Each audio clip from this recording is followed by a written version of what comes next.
Hello, my friend, and welcome back to our quiet corner of tales. Tonight, as the stars begin to twinkle, we journey to a world of giants and gods. Our story, Scrimsley's Hunt, tells of a peasant's child in a perilous game and the unexpected heroes who rise to his defense. It's a tale where wit triumphs over might, and even the smallest among us can be saved by cleverness. So snuggle deep into your blankets, close your eyes, and let's begin. But just before we begin, if our stories help you drift off, please tap the like and subscribe buttons. In my channel, you can find Norse, Greek, and Egyptian mythology tales. Comment and tell me which myth you'd like to hear next. Your support helps us craft and shape more calm stories for fellow night owls. And now let your shoulders sink softly into the mattress and your mind drift into today's tale. Far in the northern lands, where ancient pines touched endless sky, lay a village. It was a quiet place, a peaceful haven. Wooden homes nestled close, smoke curled from their chimneys. Life moved slowly here. It followed the sun's gentle arc. The village sat beside a vast, whispering forest. Tall trees stood as silent guardians. Their branches swayed softly. They sang lullabies to the wind. Wildflowers bloomed in sunlit clearings. Their colors painted the ground. A small river meandered through the village's heart. Its waters sparkled. They sang a constant, flowing song.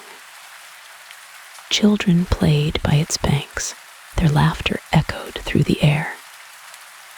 This river brought life. It nourished the fertile fields. These fields stretched wide. They fed the villagers well.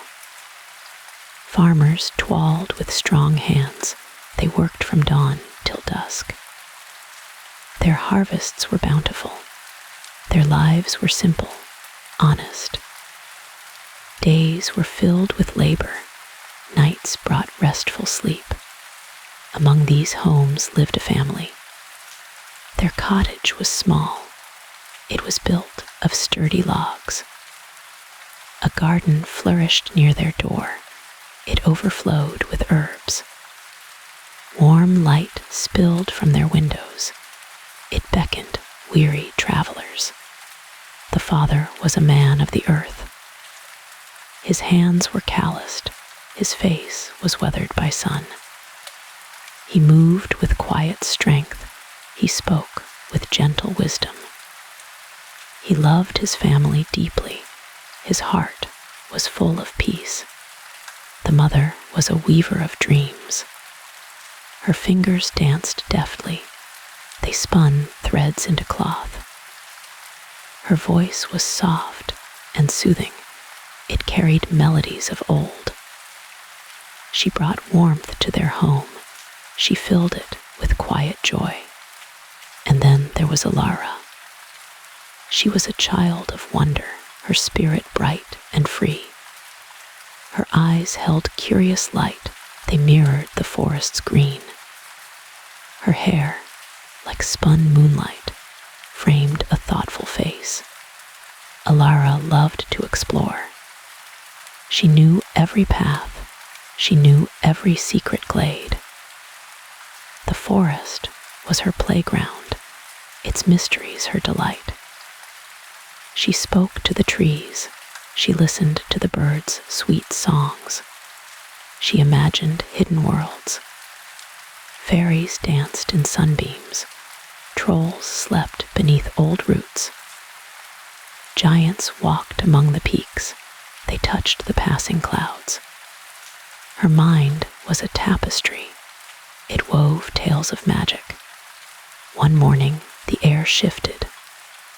A strange hush fell. The birds grew silent. A shadow stretched long. It covered the village square. The ground trembled faintly. A tremor ran through the earth. Then a sound emerged. It was a deep rumble, a booming laughter. It echoed through the valley. It shook the very air. Villagers peered from their doors. Their faces held apprehension. From beyond the forest line, he appeared. Scrimsley. He was a giant of old, a figure of legend. His form was immense. His head touched the tallest pines. His hair was like tangled moss, his beard, a flowing waterfall.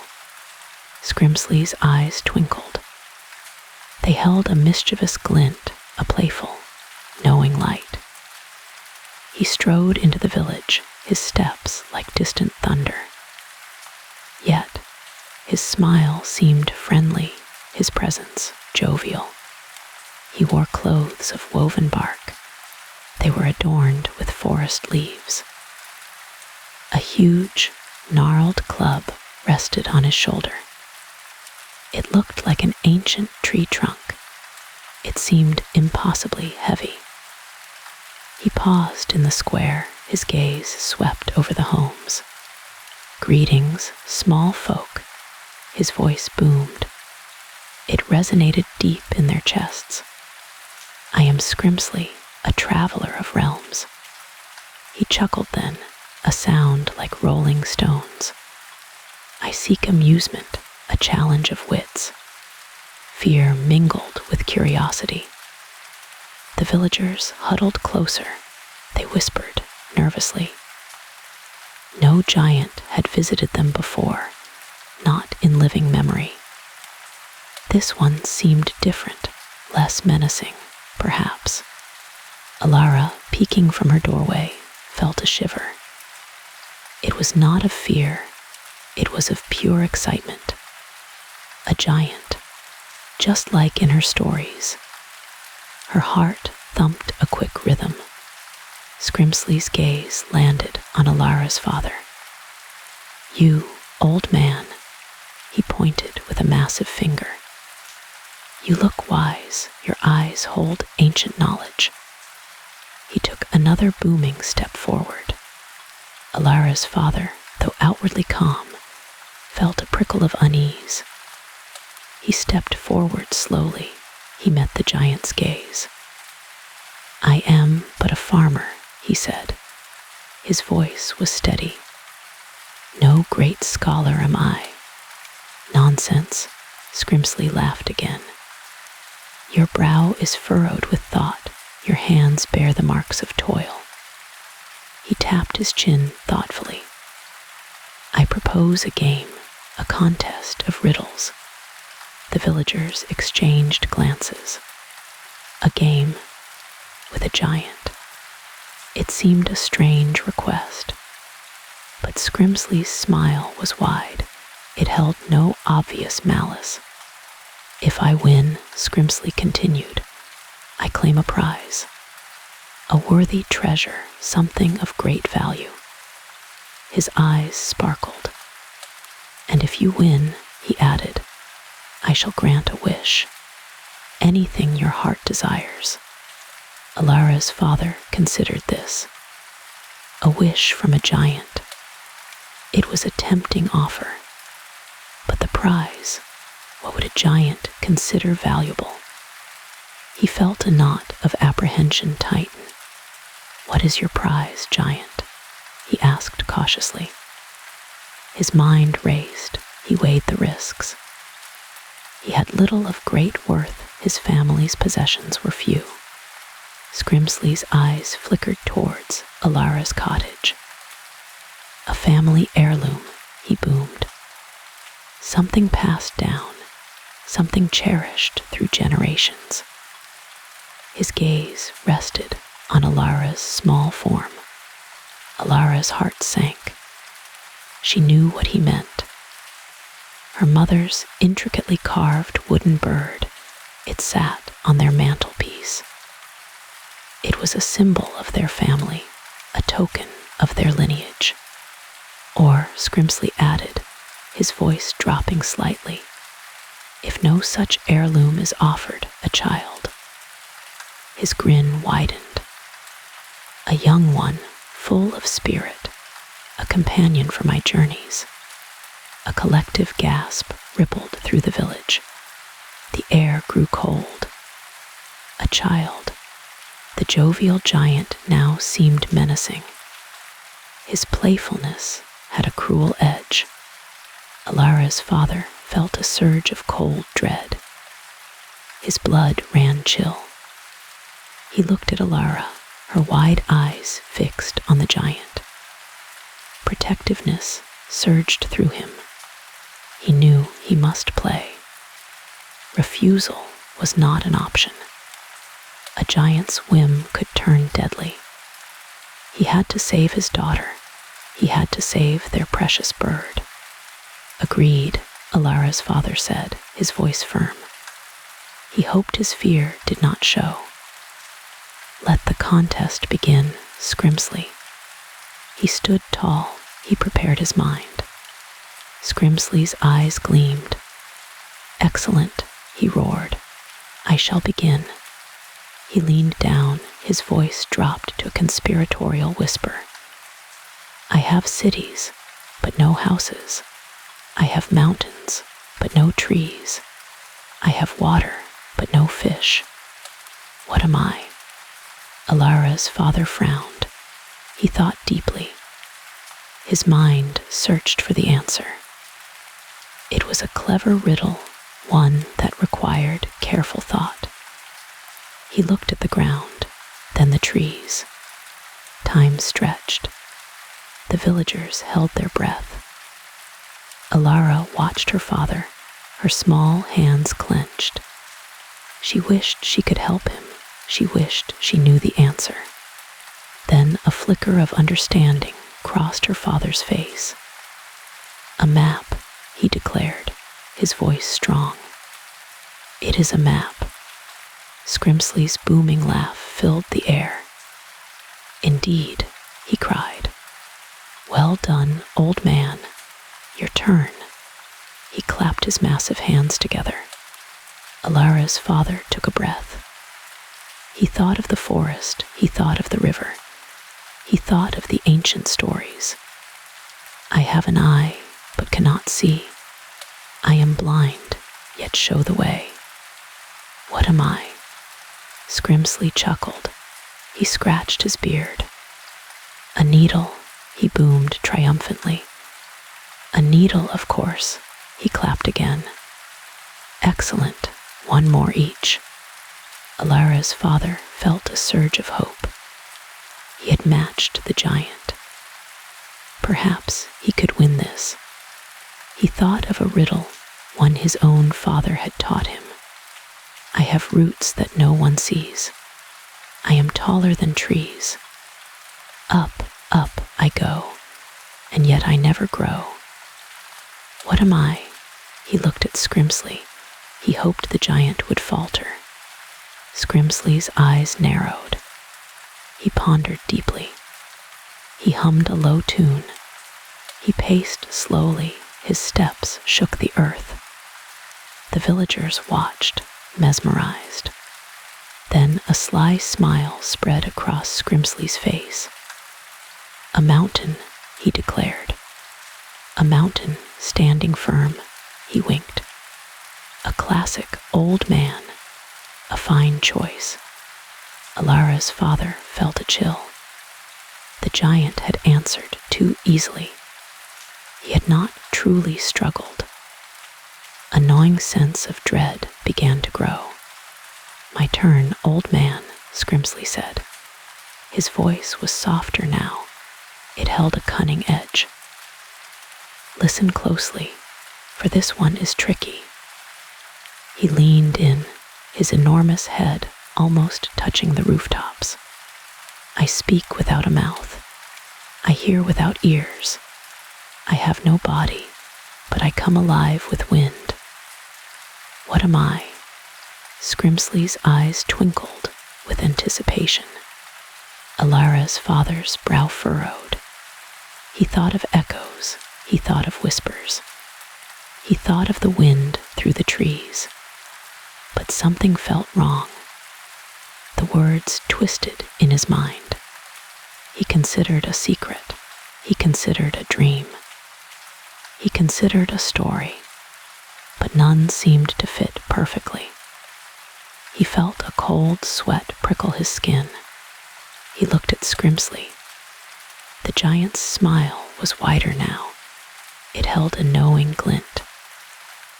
Elara's father felt a trap closing. He knew he was missing something vital. A riddle giant, he finally said. His voice was strained. It is a riddle. He hoped he was right. He hoped he had found the hidden meaning.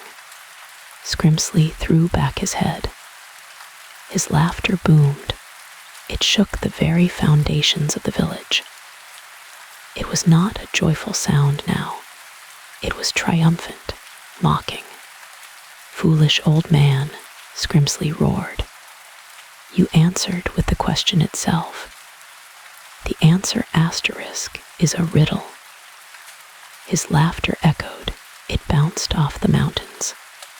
Elara's father paled. He understood now. He had been tricked. The giant's cunning had outsmarted him. The simplicity of the answer was the very trap. Scrimsley's eyes fixed on Elara.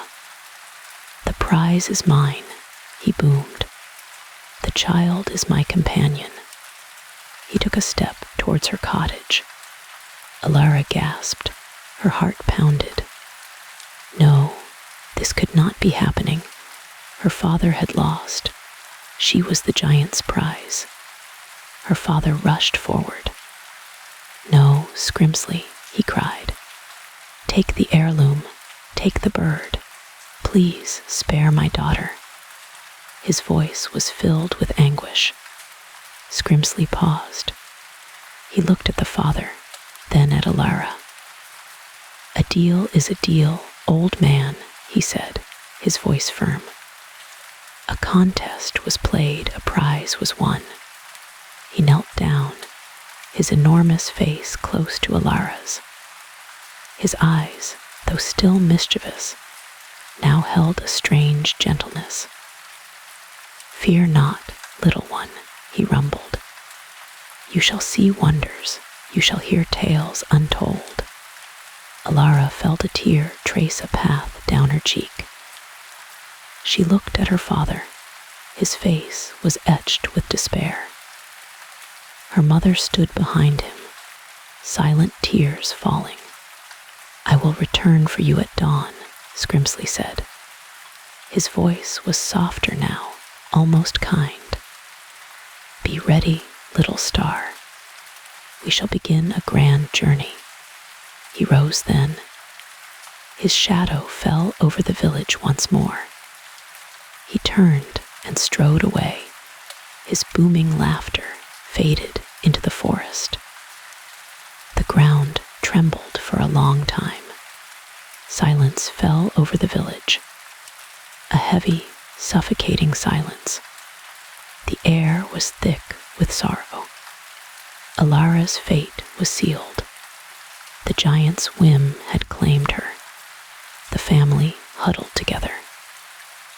Elara's father held her tight. His wisdom had failed. His courage had been outmaneuvered. The dread of the coming dawn settled deep in their hearts. The night stretched long. No one slept. The village was cloaked in grief. They waited for the first light. They waited for Scrimsley's return. The stars seemed to weep with them. The silence in their small home was a suffocating blanket, heavier than any winter snow. Elara's forgotten rag doll, its button eyes staring blankly from where it lay discarded on the rough-hewn floorboards, and her meticulously carved wooden horse, now tipped precariously on its side, seemed to mirror the desolation in their hearts. Thora, her mother, clutched a worn shawl to her chest, the coarse wool doing little to warm the icy dread that had settled there.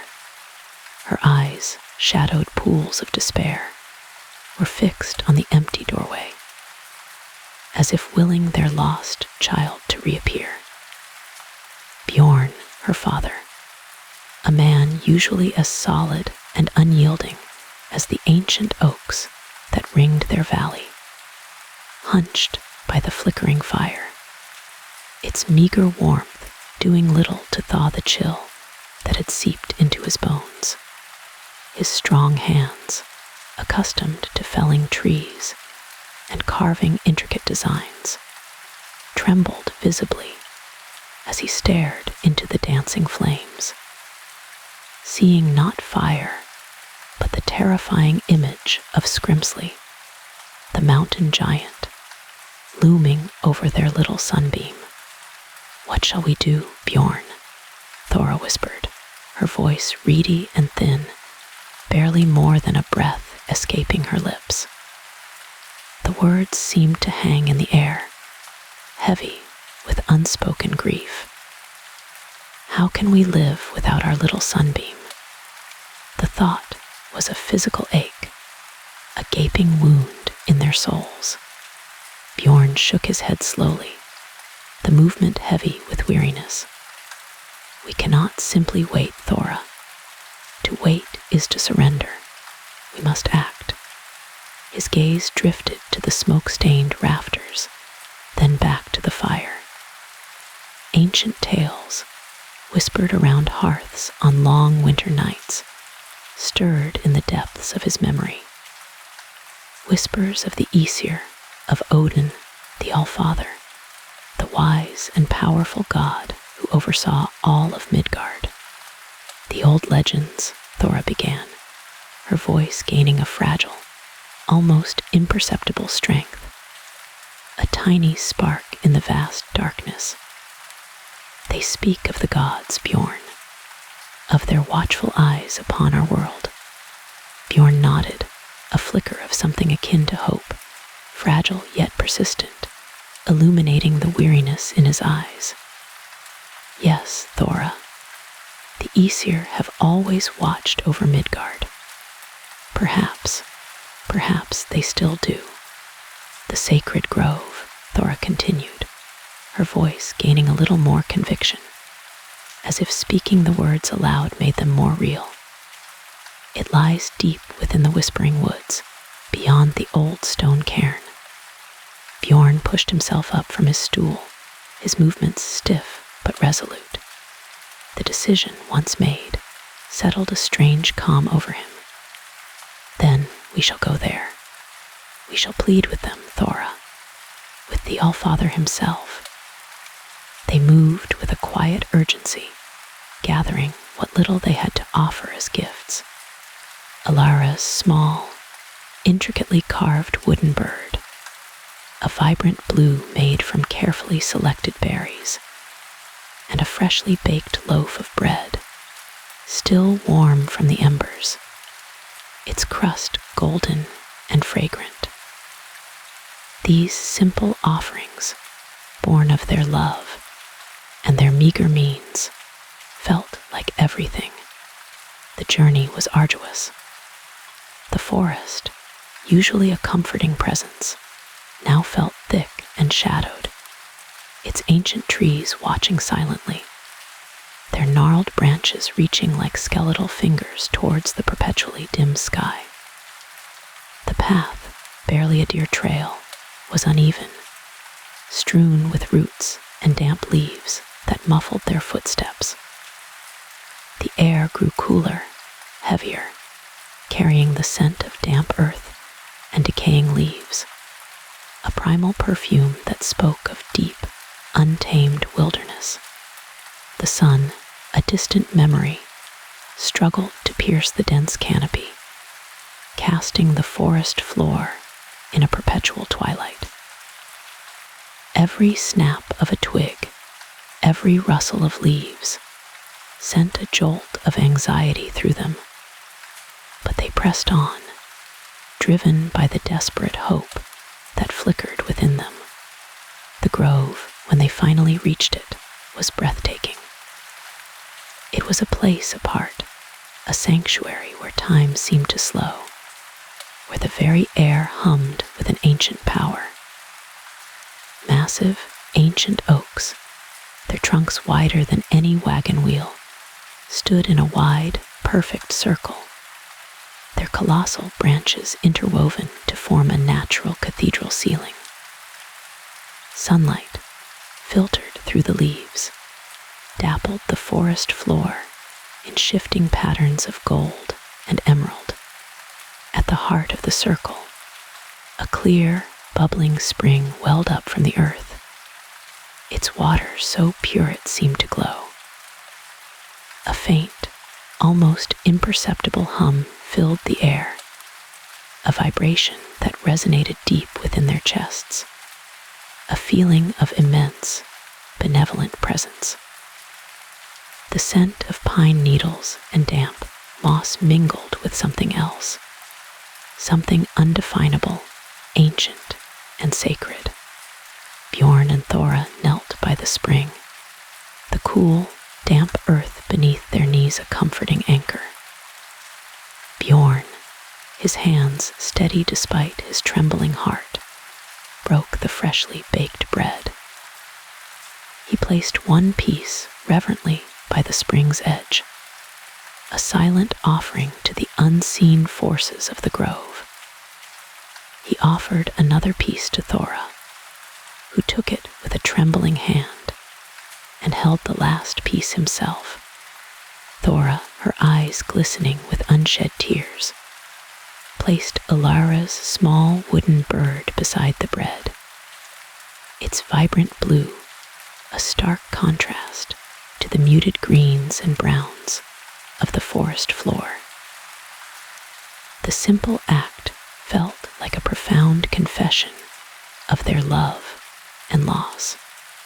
"Oh, Allfather Odin," Bjorn began, his voice hoarse with emotion, the words catching in his throat. "Hear our plea. Hear the cries of two grieving parents." Thora joined him, her voice a soft, desperate whisper that carried the weight of 1,000 sorrows. "We come to you, mighty Aesir, with heavy hearts, burdened by a sorrow that threatens to consume us. Our daughter Elara," Bjorn continued, his voice gaining strength, fueled by the raw emotion that surged through him. "She was taken from us, taken by Scrimsley, the mountain giant, that monstrous shadow that stalks our lands." His voice cracked on the giant's name, a testament to the fear that still gripped them. "He stalks the land," Thora added, her hands clasped so tightly her knuckles were white, as if she could squeeze the despair from her very bones. "A shadow that steals our children, our future. We beg for your intervention," Bjorn implored, bowing his head until his forehead touched the cool earth, a gesture of complete surrender and desperate hope. "We beg for your divine mercy." A sudden, powerful gust of wind swept through the grove, rustling the ancient leaves with a sound like 1,000 whispered secrets. The air thickened, charged with an unseen energy that prickled their skin. The very light in the grove seemed to shift, deepening, becoming more profound. From the deepest shadows beneath the oldest, most gnarled oak, a figure emerged. He moved with an effortless grace that belied his age, his form cloaked in a deep, midnight blue hood that seemed to absorb the ambient light. He leaned on a gnarled staff, its wood dark and ancient, radiating an almost imperceptible warmth. One eye, piercing and intelligent, gleamed from beneath the shadow of his hood, seeming to encompass all the wisdom of the ages. It was Odin, the Allfather, his presence radiating an undeniable power that was both awe-inspiring and slightly terrifying. "You call upon me, mortals." Odin's deep voice resonated through the grove, not loud, but with an echoing quality that seemed to vibrate through the very earth. It was a voice that spoke of ancient battles, of profound wisdom, of the very fabric of existence. Bjorn, still bowing, his heart pounding a frantic rhythm against his ribs, managed to find his voice. "Yes, All-Father, we seek your help. Our daughter, Elara." "I know of your plight," Odin said, his voice calm, yet imbued with an undeniable authority. His single eye seemed to peer into their very souls, seeing their grief, their fear, their desperate love. "I have watched your search. I have seen your suffering, the tears you have shed, the sleepless nights you have endured. And I have seen the resilient spirit of your child, a flickering flame in the giant's dark domain. Scrimsley is a persistent foe, a creature of ancient malice. He rarely releases his grasp once he has claimed a prize." The words were a cold splash of water, threatening to extinguish their fragile hope. "But is there hope, All-Father?" Bjorn whispered, his voice cracking, the question a raw plea torn from the depths of his being. "Can she be saved? Is there truly nothing we can do?" "There is always hope, mortal," Odin finally said, his gaze unwavering, a subtle shift in his tone that brought a fresh surge of fragile hope. "But it requires sacrifice, not of blood, but of expectation. And cunning, great cunning." "We will do anything," Thora interjected, her voice firm, resolute, the grief momentarily eclipsed by a fierce, maternal determination. "Anything you ask, All-Father, we swear it." Her eyes, though still tear-filled, held a newfound light. "Then listen closely," Odin instructed, his voice dropping to a lower, more conspiratorial tone, though it still resonated with immense power. "For the path ahead is fraught with peril, with challenges that will test your courage and your faith. Scrimsley seeks to possess her youth," Odin explained, his single eye seeming to look beyond them, into the very heart of the giant's dark magic. "To drain her vibrant life force, to prolong his own decaying existence, to feed his monstrous appetite for that which is pure and untainted. To defeat him, you must outwit him, not with brute strength, for that he possesses in abundance, but with transformation." He tapped his gnarled staff lightly on the earth, and a faint, almost imperceptible shimmer rippled through the air around them. "Your daughter, Elara, she will become a grain of wheat." Bjorn and Thora gasped, a simultaneous intake of breath, their eyes wide with disbelief and a flicker of awe. A grain of wheat. How could their vibrant, laughing child become something so small, so utterly inanimate? "A single grain of wheat," Odin reiterated, his voice calm, reassuring, as if speaking of the most natural thing in the world. "Hidden among thousands in a vast, golden field. This will be her first transformation, her initial step towards freedom. It will hide her, make her insignificant to the giant's crude senses, to his monstrous, grasping hands. He seeks the vibrant and the grand, not the minuscule. But how, Allfather? Bjorn asked, his mind reeling, struggling to grasp the impossibility of it. How can such a thing be? Odin raised his staff, and a soft, ethereal glow emanated from its ancient wood, illuminating the grove with a gentle, otherworldly light. "This is my doing," he stated, his voice imbued with the power of creation itself. A gift of protection, a veil woven from ancient magic. The transformation will be seamless. She will simply become. There will be no pain, no fear, only a quiet transition. This is but the first step, Odin cautioned, the glow from his staff diminishing slightly, bringing them back to the stark reality of their situation. Scrimsley will search. He will sense her presence, even if dimly. The connection, though tenuous, remains. He will become agitated, begin to rage, his frustration echoing through the mountains. And in his rage, he will unwittingly aid her escape. His destructive power will be turned against his own intentions. "You must be ready," Odin instructed, his gaze intense, piercing them to their very core.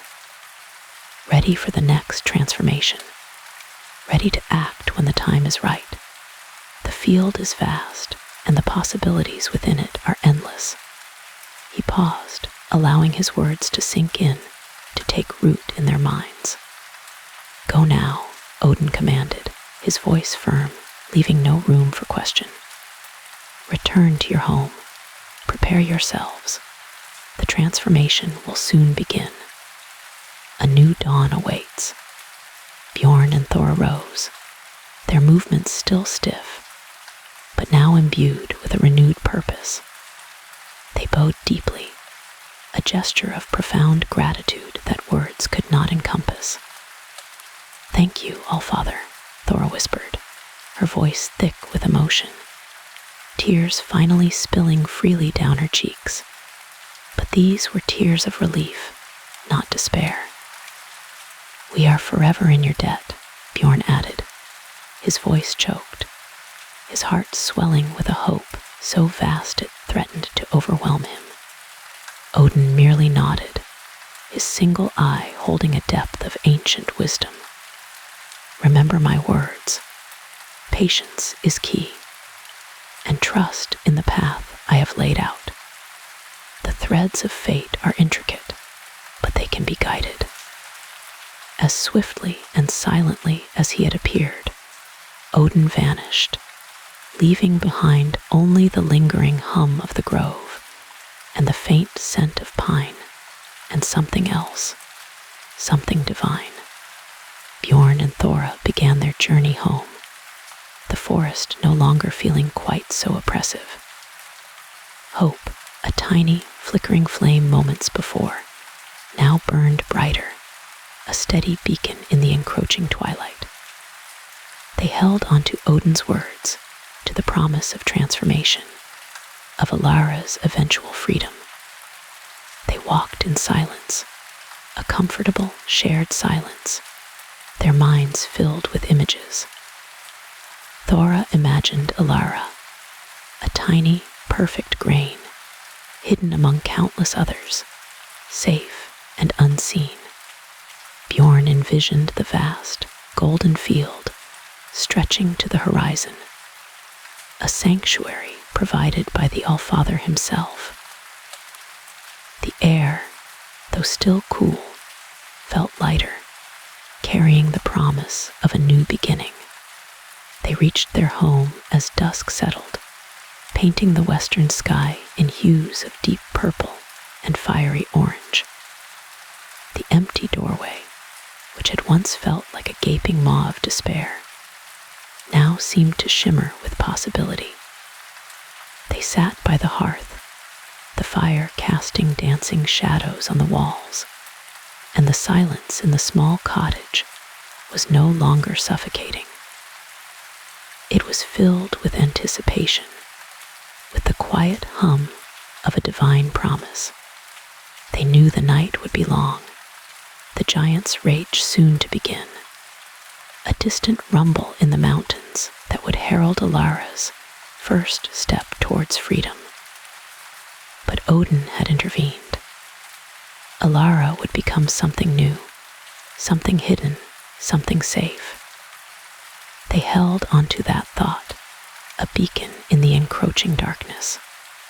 A single grain of wheat, a tiny, precious hope, brimming with the promise of life. The eastern sky brightened. A soft, pearlescent glow, it touched the village. Colors began to emerge. They painted the thatched roofs. A new day was dawning, slowly, peacefully. Then a tremor, it ran through the earth. It was a deep, resonant rumble. It grew steadily louder. The villagers stirred. They felt the vibration. Fear, cold and sharp, pierced their fragile morning peace. A shadow fell over them. It was vast, immense. It stretched across the fields. Scrimsley had arrived. His laughter boomed. It echoed through the valley. The sound alone was terrifying. It promised an end to their quiet lives. He was a mountain of a giant. His steps were like thunderclaps. Each footfall shook the very ground. He wore a cloak of animal hides. It swirled around his massive form.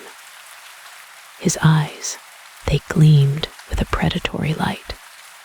Little ones, he bellowed. His voice was a gale-force wind. It rustled the leaves on the trees. I have come for my prize. He surveyed the village. His gaze was sweeping, expectant. His enormous head tilted. He sniffed the air. The scent of wood smoke, of dew-kissed grass, it filled his nostrils. He detected something else. A faint, sweet scent. It was human. He lumbered towards the first dwelling. It was a sturdy, humble home. His massive hand reached out. He lifted the roof clean off. It was as easy as plucking a mushroom. He peered inside. His eyes, keen despite their size, scanned every corner. A sleeping family lay huddled within. Their faces were pale with terror. They trembled beneath his gaze. He grunted in disappointment. Not here, he rumbled. His voice was a low growl. He replaced the roof carefully. He moved on to the next house. He repeated the process. Roof after roof, they were lifted, then replaced. He moved with surprising dexterity. His search was thorough, relentless. The village held its breath. The sun climbed higher. Its golden rays spilled over the land. Still, Scrimsley continued his search. His confidence never wavered. He was certain his prize was near. He approached the parents' home. It stood at the edge of the village. A small, unassuming dwelling. It looked fragile. He paused, his head cocked. A faint scent, it drew him closer. He reached for the roof. His fingers, thick as tree trunks, gripped the thatch. With a swift, practiced motion, he lifted it. The interior was revealed. It was quiet, seemingly empty. The parents watched him. They were hidden in the shadows. Their hearts hammered in their chests. Fear was a cold knot in their stomachs. They could do nothing but pray. Scrimsley's eyes narrowed. He scanned the room. The hearth, cold and dark, he dismissed it. wooden table, scarred with use. He ignored it.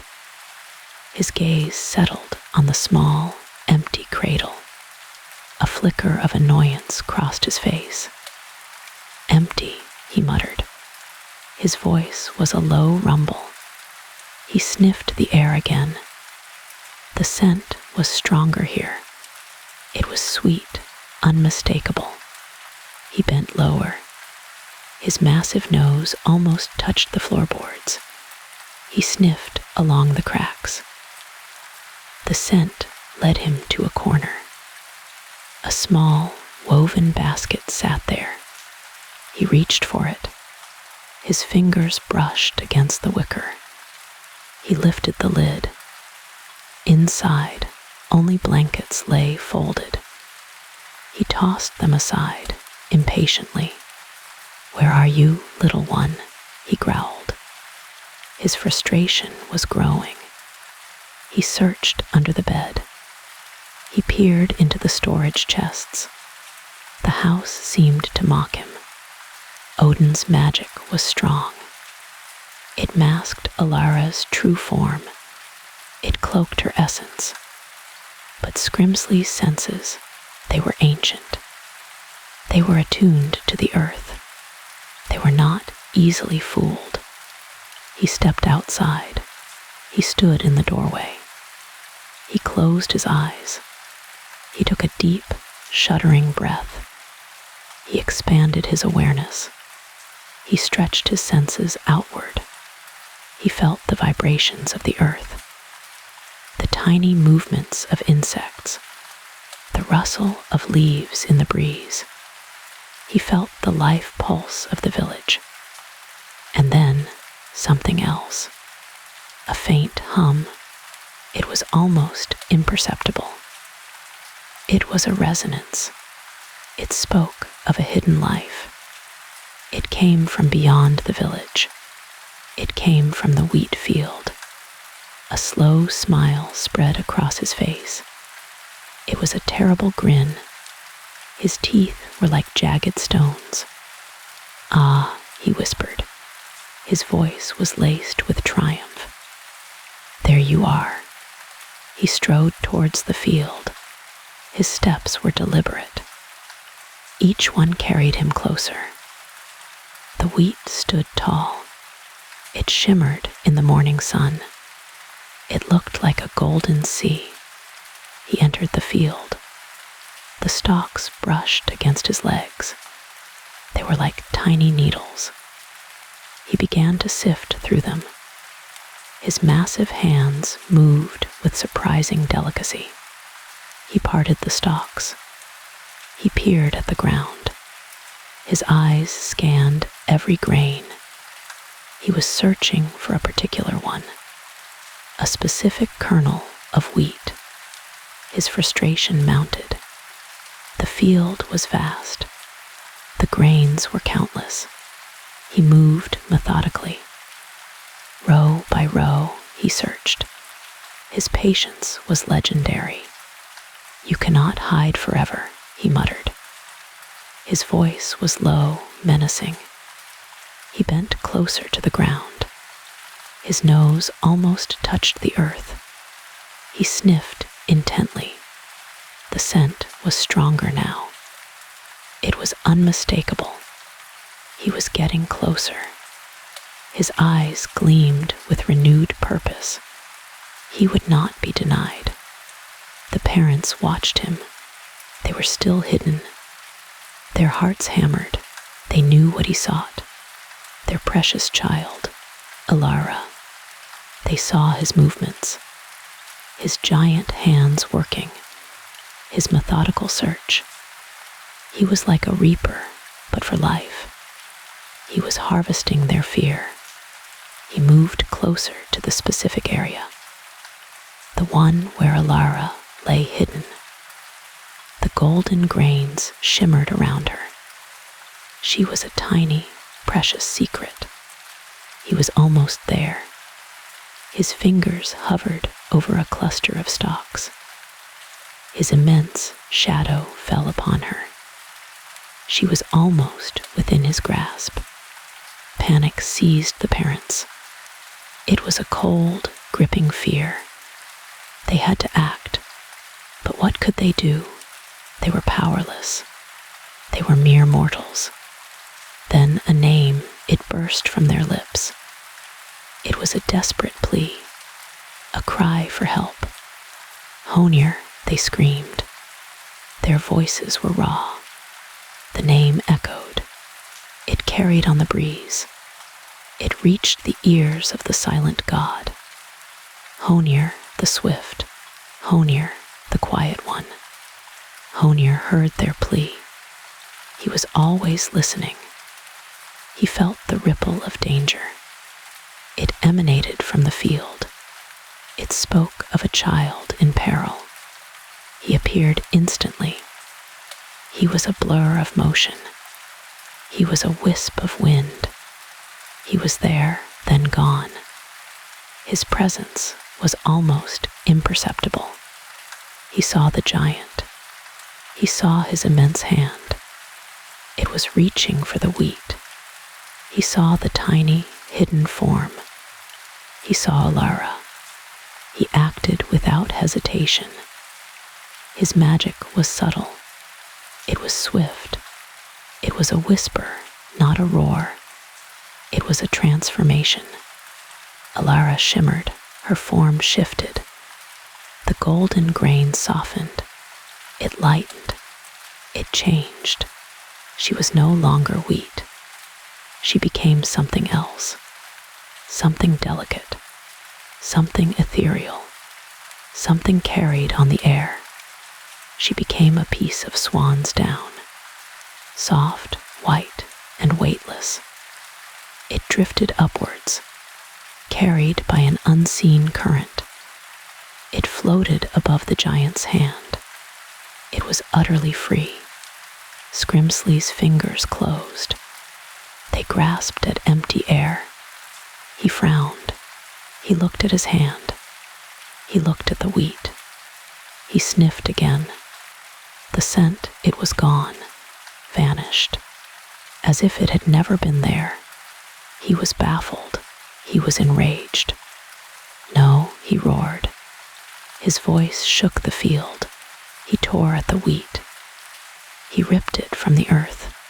He flung it aside. He searched frantically. His movements became wild. He thrashed through the field. His frustration was a palpable force. It radiated from him. He could not understand. The scent had been so clear, so strong. Where had the child gone? It was impossible. She could not have simply vanished. The swan's down drifted higher. It danced on the breeze. It caught the morning sun. It looked like a tiny, white cloud. It was graceful. It was safe. Honir watched it. His gaze was serene. He had done his part. He had intervened. He had saved the child.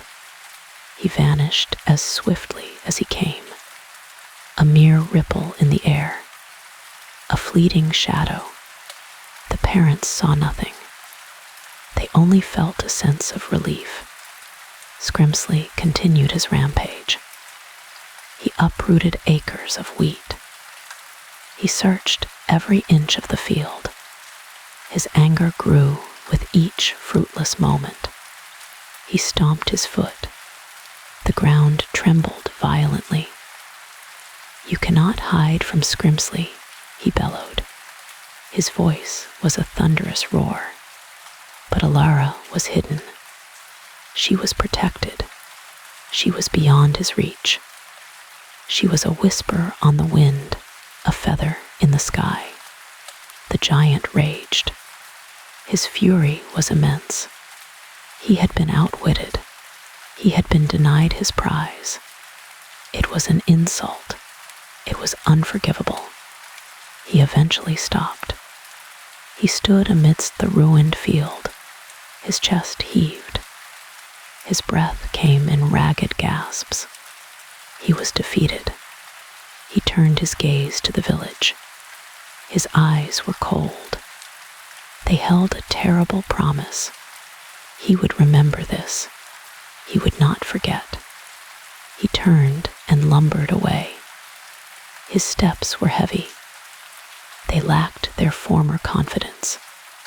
The ground still shook beneath him, but the tremor was one of frustration. The villagers emerged.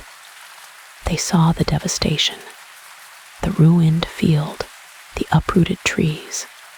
They saw the giant's wrath, but they also saw the sky, the clear blue expanse, and they saw the tiny white speck drifting lazily, carried by the wind. They did not know what it was. They did not know its significance, but the parents knew. They felt it in their souls. Their child was safe. For now, the immediate danger had passed. A new threat loomed. Scrimsley would return. The swan's down floated on. It traveled far from the village. It danced above the forests. It soared over the rivers. It was free. Elara was a part of the air, a part of the sky. She was a secret, a delicate existence, a whispered hope. The sun shone brightly. The day continued, but the memory of the giant lingered, a dark shadow, a chilling reminder. The parents clung to hope. They knew the gods were watching. They knew their child was precious, and they knew the hunt was not over.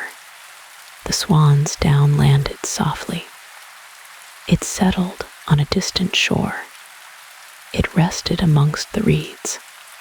It was a tiny miracle, a testament to magic, and to a mother's love, and a father's plea, and a silent god's swift aid. The world breathed again. For a little while, a low growl rumbled deep within Scrimsley's chest. It vibrated through the very ground. His massive fists clenched, knuckles white as bleached bone.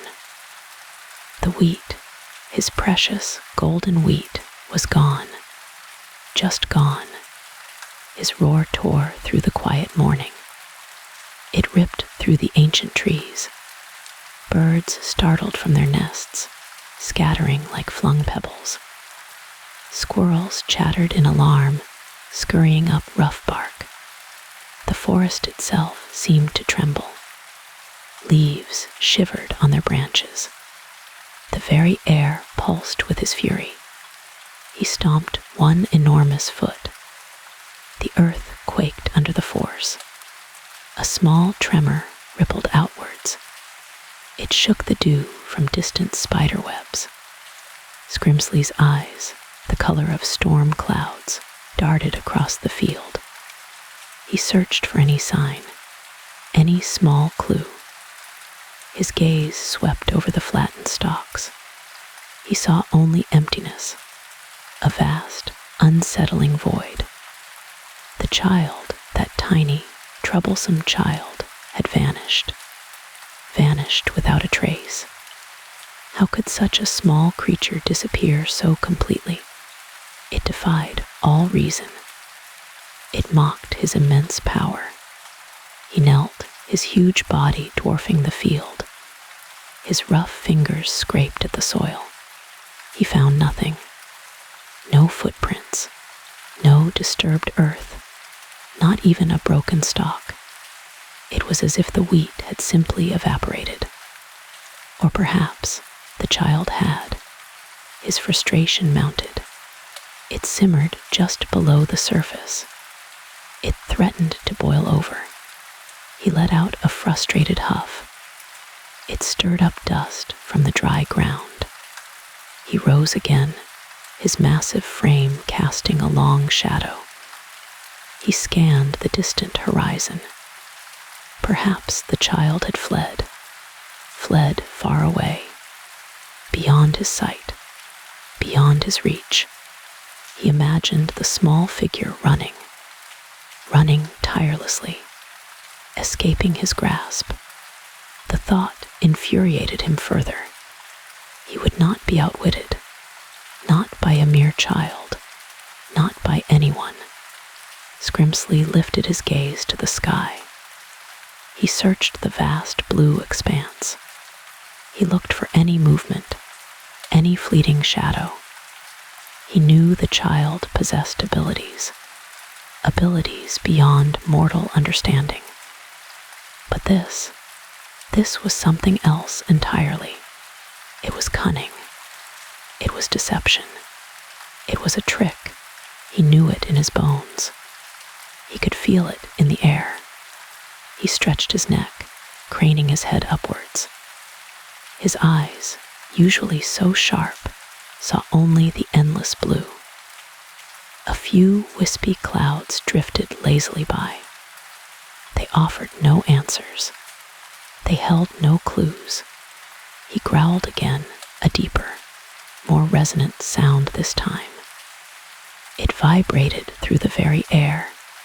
It echoed between the towering trees. His search continued. He scoured the fields again. He moved with surprising speed.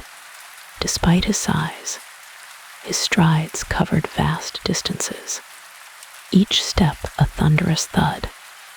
He moved like a force of nature, unstoppable, relentless. His eyes missed nothing, or so he believed. He examined every furrow, every clump of earth. He even peered into the shallow stream.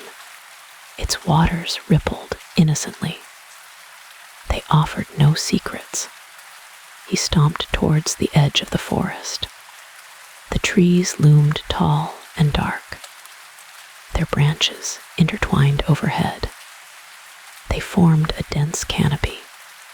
He peered into the shadows. He looked for any sign of movement, any rustle in the undergrowth. He saw only the silent, watchful trees. They stood like ancient sentinels. They guarded their secrets well. The air grew heavy with his anger. It pressed down on the forest. The gentle morning breeze vanished. It was replaced by a stagnant stillness. The leaves of the trees hung motionless. Not a single one stirred. Even the chattering squirrels fell silent. They watched from their high perches, their small eyes wide with fear. Scrimsley knew he had been outsmarted. The realization burned within him. It was a bitter, acrid taste. He had been tricked by a tiny, insignificant being. It was an insult, a grave affront. His pride, vast as his own mountain home, was wounded. It festered within him. He longed for retribution. He yearned for revenge. But how had it happened? He replayed the events in his mind. The child had been there, safe in his hand. Then the wheat, a flash of light, a whisper of wind. And then nothing, emptiness, a gaping hole. He could not pinpoint the exact moment, the precise method. It gnawed at him. It ate at his patience. He paced back and forth. His massive feet churned the soft earth. He created deep furrows. He muttered to himself, his voice a low rumble, like distant thunder. Gone, just gone. How? He repeated the question, over and over. It echoed in the silent forest. It found no answer. He threw his head back. He let out a bellow of pure frustration. It was a sound that shook the very foundations. It resonated through the earth. It vibrated in the air. The trees swayed in response. Their branches creaked ominously. It was a sound of raw, untamed power, a giant's fury unleashed. "I will find you," he roared. His voice boomed across the land. It echoed from the distant hills. "You cannot hide from me," he promised retribution. He swore vengeance. His eyes, still blazing with anger, swept across the landscape. He would expand his search. He would leave no stone unturned, no corner unexplored. He believed the child must have fled far, beyond his immediate reach, perhaps across the mountains, or even over the great sea. He knew of creatures who could teleport, beings who could vanish. But this was different.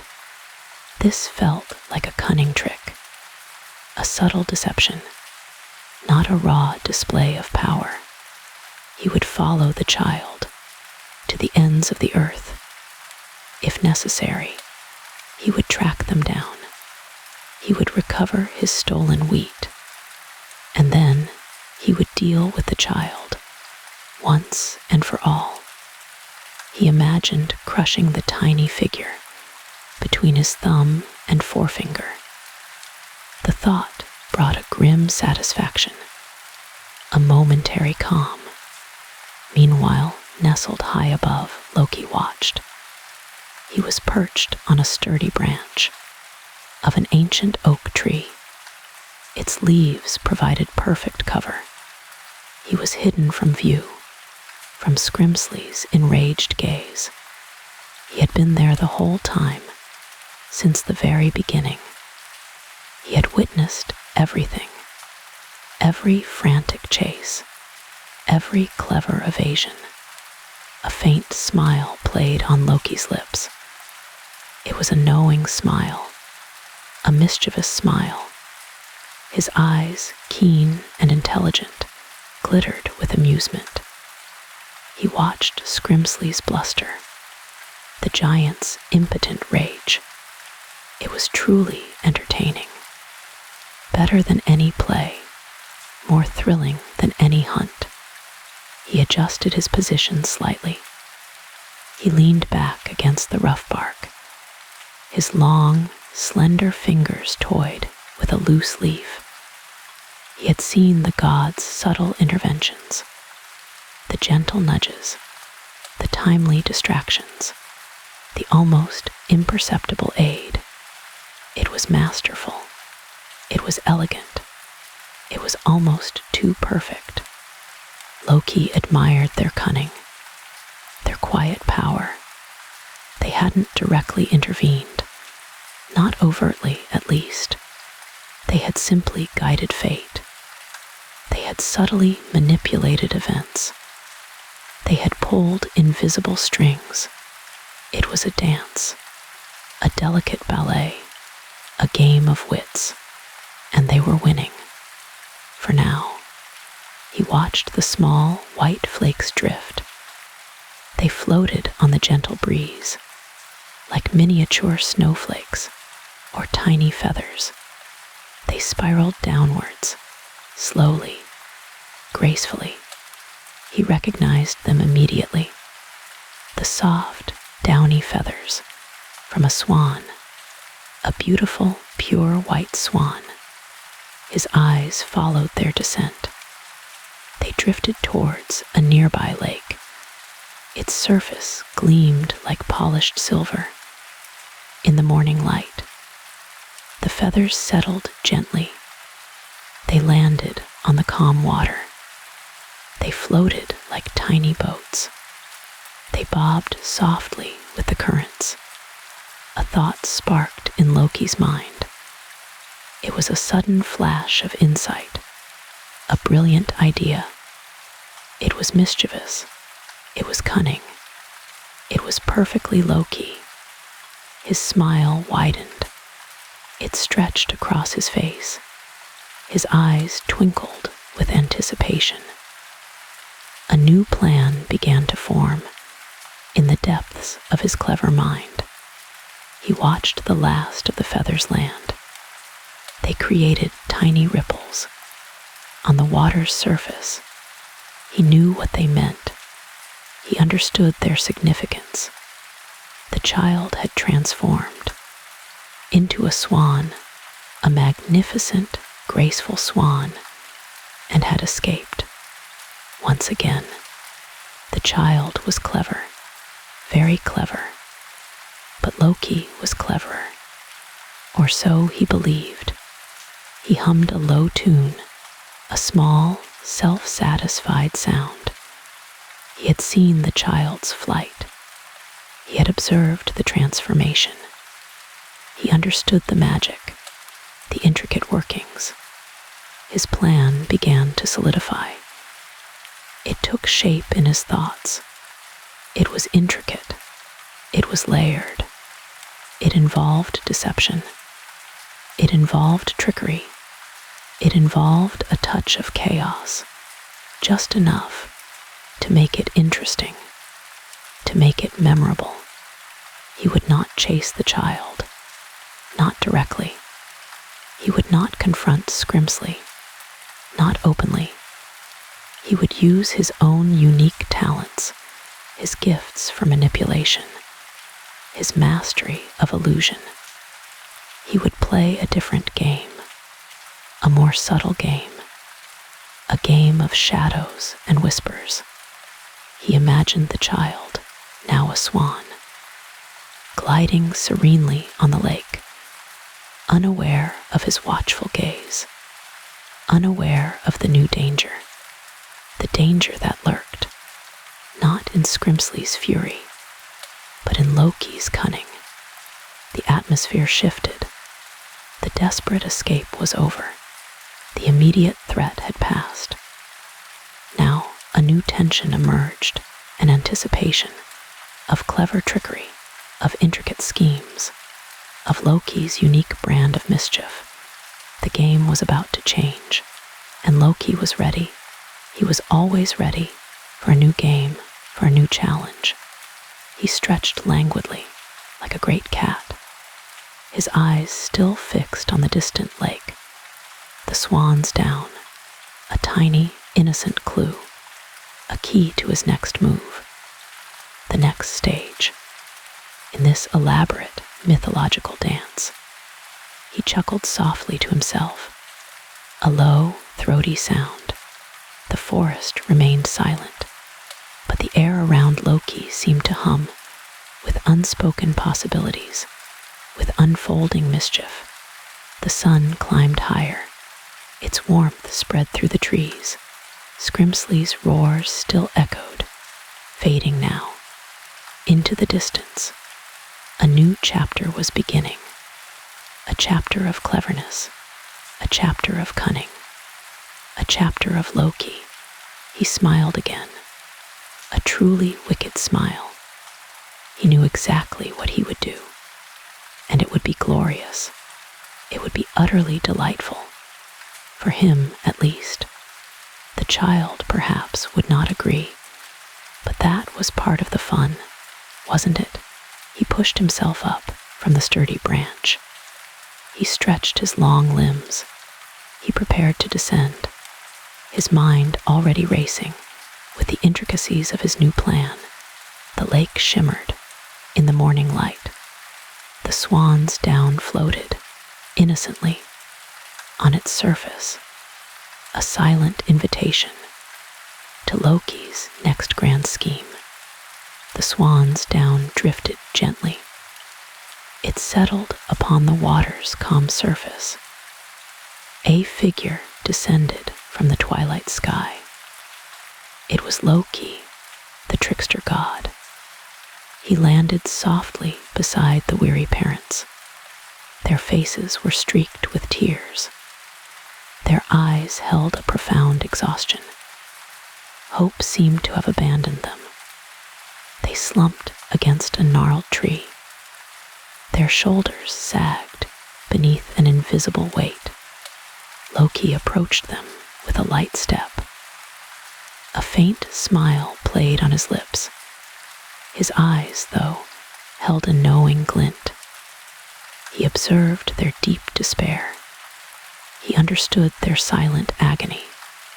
"My friends," he began, his voice a low murmur. It was smooth as polished stone. "You seem to have lost something precious." His tone was not mocking. It was laced with a strange empathy. The parents looked up slowly. Their gazes were hollow. They recognized the god. His reputation preceded him. They knew his unpredictable nature. "Loki," the mother whispered. Her voice was raspy with grief. "What brings you here?" She offered no greeting. Her heart was too heavy for pleasantries. "A whisper on the wind," Loki replied. He gestured vaguely towards the forest. A child's distress, a giant's hunger. He paused, letting his words settle. And perhaps a touch of curiosity. The father pushed himself upright. His movements were stiff. "You would not understand our plight," he stated. His voice was flat. "No god truly comprehends loss." Loki's smile broadened slightly.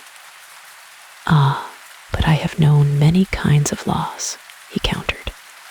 His voice remained gentle. "And many kinds of gain, often from the most unlikely places." He knelt beside them. His posture was one of casual ease. "You seek your daughter, yes?" he asked. His eyes met theirs directly. "The giant Scrimsley has her." It was not a question. It was a statement of fact. A fresh wave of tears welled in the mother's eyes. She nodded mutely. The father clenched his fists. His jaw tightened in frustration. "And you have tried everything," Loki continued. He watched their reactions closely. Spells, pleas, perhaps even a futile chase. He listed their efforts. He seemed to know their every move. "We are spent," the father admitted. His voice cracked. "There is nothing left." His hope had dwindled to nothing. Despair was a cold, heavy cloak. "Nothing left, perhaps, that you possess," Loki mused. He tapped a finger against his chin. "But I, my dear friends, possess a rather unique set of talents." A mischievous spark danced in his eyes. "You would help us?" the mother asked. Her voice was tinged with disbelief. Why? She knew Loki's motives were rarely pure. His actions often served his own amusement. Loki chuckled softly. "Why, indeed," he echoed. He rose to his feet. He began to pace in a small circle. "Perhaps I find your predicament intriguing." He paused. "Perhaps I enjoy a good challenge. Or perhaps," the father interjected, "you wish to play a trick." His voice was wary. He had heard tales of Loki's schemes. They often ended in chaos. Loki stopped pacing. He turned to face them. "A trick, yes," he confirmed. His voice held no deception. "But a trick for the giant, not for you." He offered a reassuring smile. "Unless, of course, you object to unconventional methods." "Unconventional," the mother repeated, her eyebrows furrowed. She was still skeptical. Her heart was fragile. "My methods are unique," Loki explained. He spread his hands wide. "They involve a certain flair for the dramatic, a touch of misdirection, and a complete disregard for conventional wisdom." He winked. "We have nothing to lose," the father said slowly. His eyes were fixed on Loki. only our daughter. His desperation was palpable. It outweighed his caution. Precisely, Loki agreed. He clapped his hands together once. The sound was surprisingly soft. Then let us proceed. He leaned inconspiratorially. My plan is simple, yet elegant. Simple, the mother asked. Her voice was still doubtful. She couldn't imagine a simple solution. Not to this impossible problem. To hide Elara in plain sight, Loki clarified. His voice dropped to a whisper. In a form the giant would never suspect. He straightened up. A subtle energy vibrated around him. The parents exchanged a glance. Confusion clouded their faces. What form could be so unexpected? What disguise could fool a giant? Loki saw their bewilderment. He smiled patiently. Scrimsley seeks a child, yes, he stated. A human child. He let the words hang in the air. He will search for what he knows. But Elara is a child, the father said. His voice was flat. How could she be anything else? It seemed impossible. Ah, but perception is a funny thing, Loki countered. He snapped his fingers. A tiny shimmer of light appeared.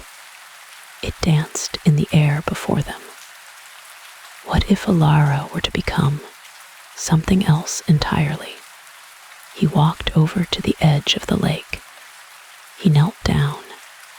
His gaze swept across the water. It was calm and dark. The surface reflected the setting sun. Something small, he murmured. Something insignificant. Something utterly invisible to the eyes of a giant.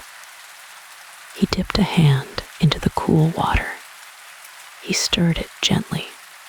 The parents watched him, mesmerized. Their weariness was momentarily forgotten. A flicker of hope ignited within them. It was fragile, yet persistent. Loki turned back to them. His eyes gleamed. She will become a fish egg, he announced. His voice was low and firm. Nestled among thousands in the lake's depths. A gasp escaped the mother's lips. The father's eyes widened. A fish egg. It was an absurd notion. Yet, it held a strange logic. A fish egg, the father repeated. His voice was incredulous. But how? It seemed beyond the realm of possibility.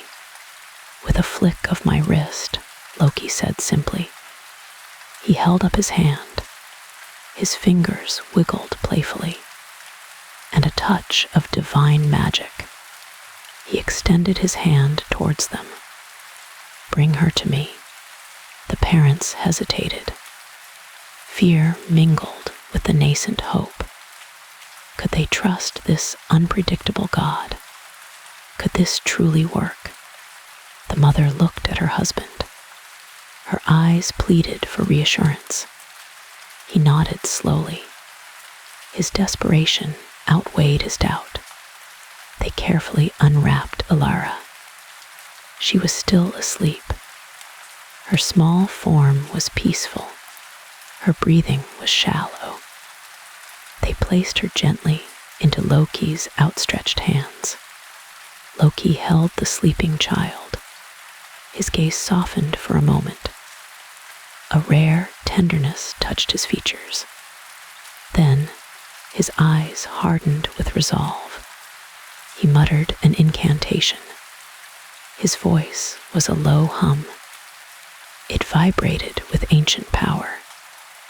A soft, golden light enveloped Elara. It pulsed gently. The light intensified. It swirled around her. her form began to shimmer. It grew smaller and smaller. It compressed into a tiny speck. In moments, Elara was gone. In her place, in Loki's palm, lay a single translucent fish egg. It was no bigger than a grain of sand. It pulsed with a faint inner luminescence. The parents stared, speechless. Their daughter was gone, yet she was there. Her essence was contained within that tiny orb. Loki smiled. "Perfect," he whispered. He held the egg carefully. He carried it to the lake's edge. He waded into the shallow water. He reached a patch of reeds. Thousands of fish eggs clung to the submerged stalks. They were almost invisible. They blended seamlessly with their surroundings. Loki gently placed Elara's egg among them. He nestled it deep within the cluster. It was indistinguishable from the others. It was perfectly hidden. He straightened up. He wiped his hands on his tunic. "There," he announced. His voice was triumphant. Hidden in plain sight, safe from the giant's clumsy hand. The parents stood at the shore. They gazed at the water. They could see nothing. Their daughter was truly invisible now. "But what now?" the mother asked. Her voice was thin. "How will we find her again?" The thought of losing her forever was terrifying. "Patience, my dear," Loki advised. He walked back to them. "The giant will return." His eyes gleamed with anticipation. "He will be hungry." "Hungry," the father repeated. He was still reeling from the transformation. His mind struggled to keep up. "Indeed," Loki confirmed. He rubbed his hands together. "He will search for the child. He will find nothing." He paused dramatically. "And then his hunger will grow. He will become desperate," Loki continued. His voice was low and conspiratorial. "He will tire of searching for what is not there."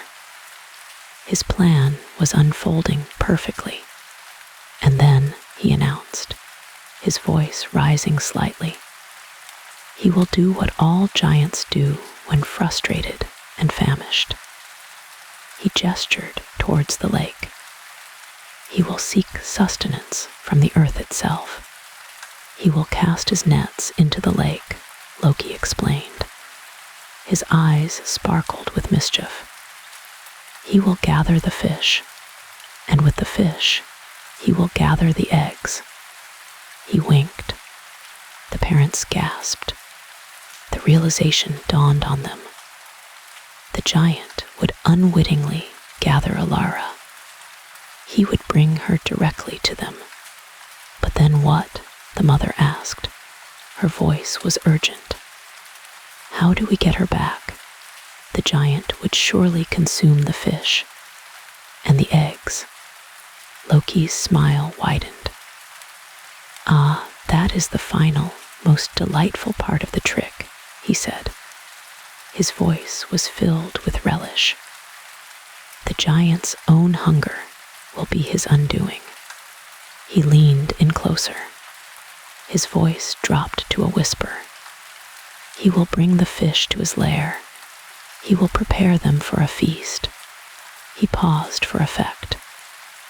"And then we will strike." "We?" the father asked. His eyebrows shot up. He had not anticipated fighting a giant, especially not with Loki. "Of course, we," Loki affirmed. He straightened up. He puffed out his chest. "I wouldn't miss the look on Scrimsley's face for anything." He chuckled. "The giant will consume the fish," Loki continued. His voice was a low murmur. But when he eats the eggs, when he swallows Elara, he paused. A mischievous glint entered his eyes. That is when the true fun begins. She will transform back inside him, the mother whispered. The idea was terrifying. Yet, it was also brilliant.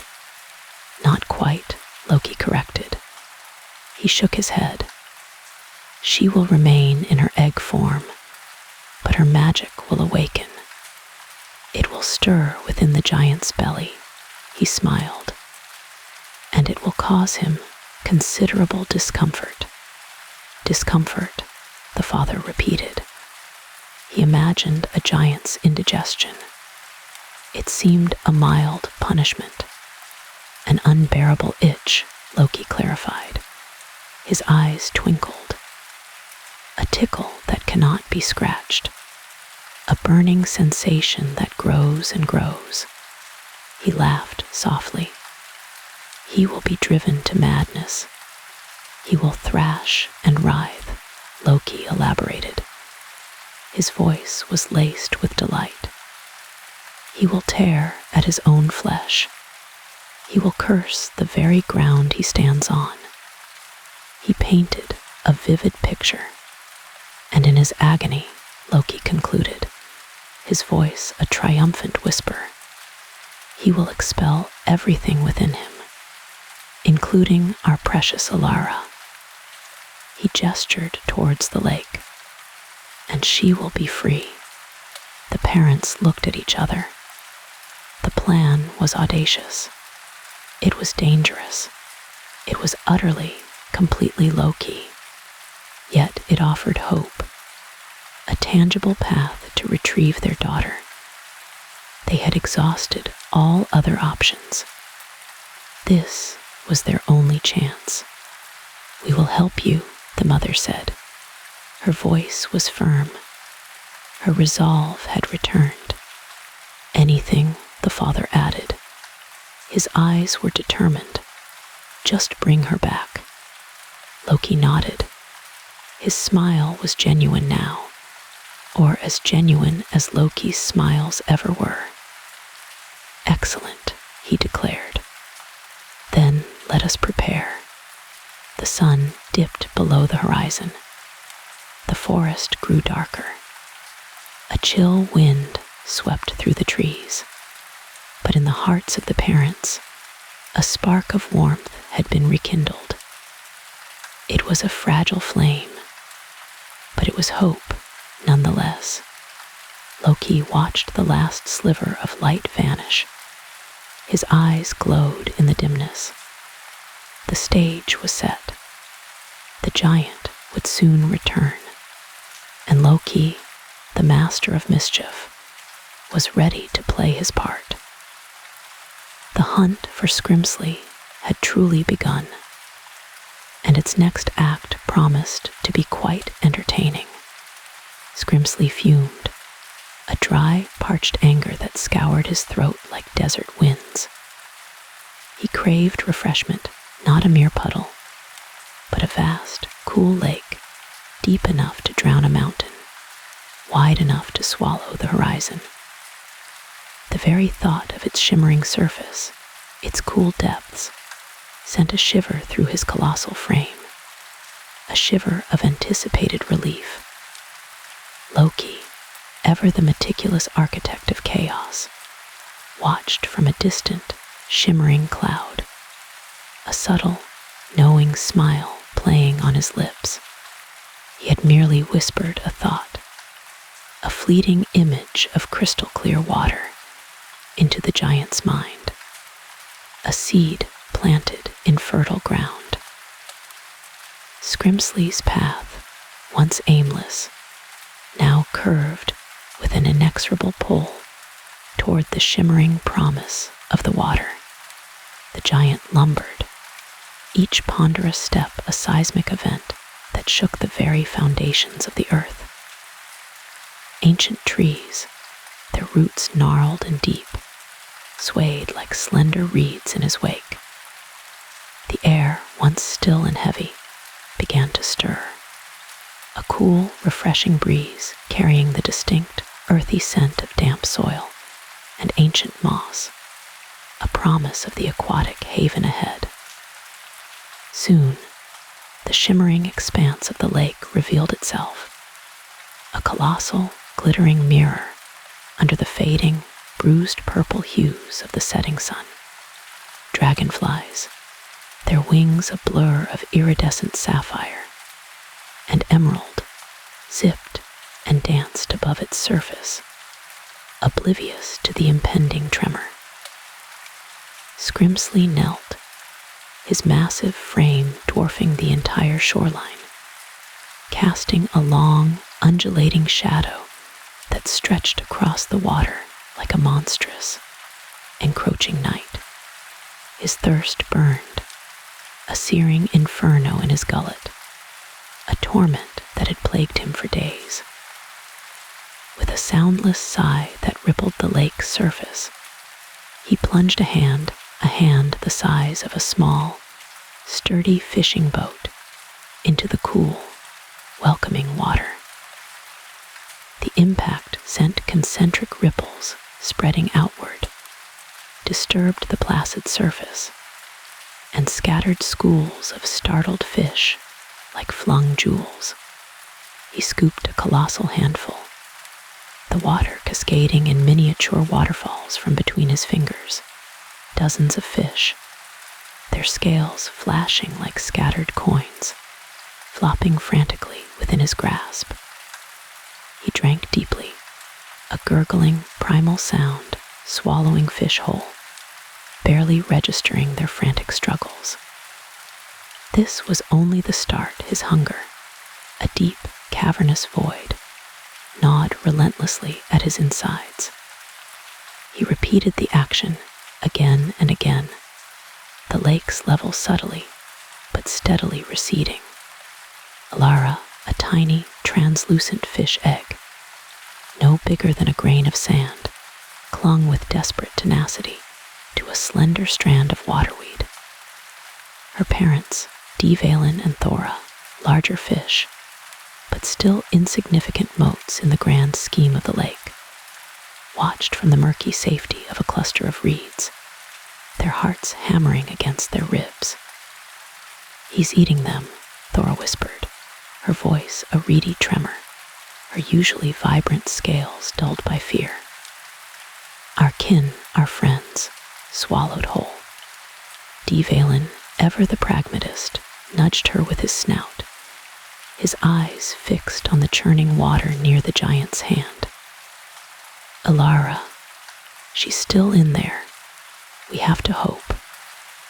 Hope, a fragile thing, fluttered in their chests.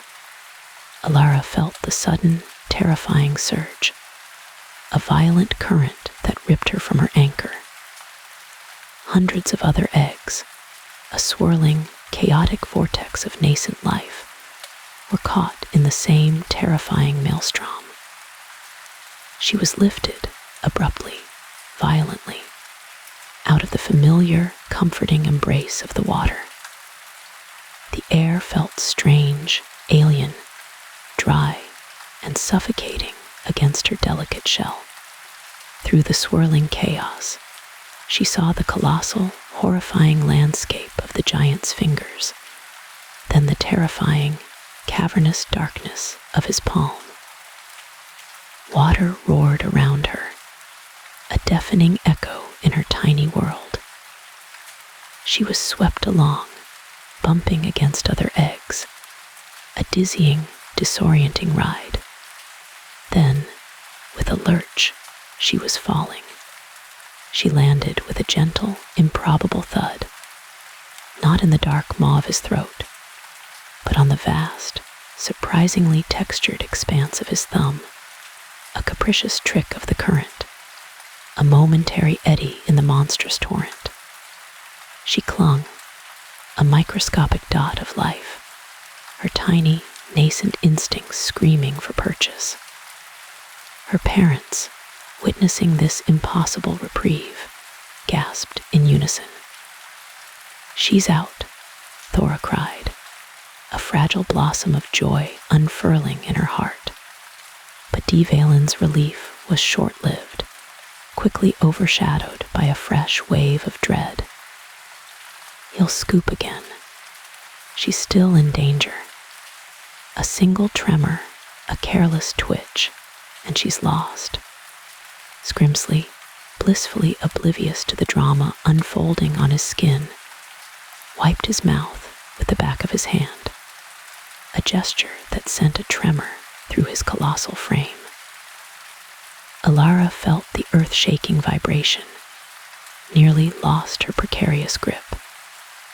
Dislodged, she tumbled, a tiny, helpless pebble, down the vast incline of his hand, coming to rest, incredibly, on his wrist, burrowing into the coarse, surprisingly dense forest of hair that grew there.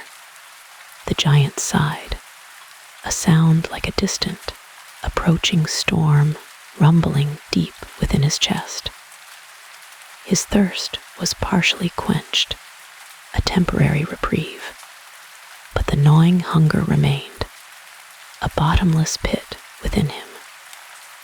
He leaned closer to the lake, his shadow once again engulfing the water, and scooped again, his colossal hand once more disturbing the tranquil surface.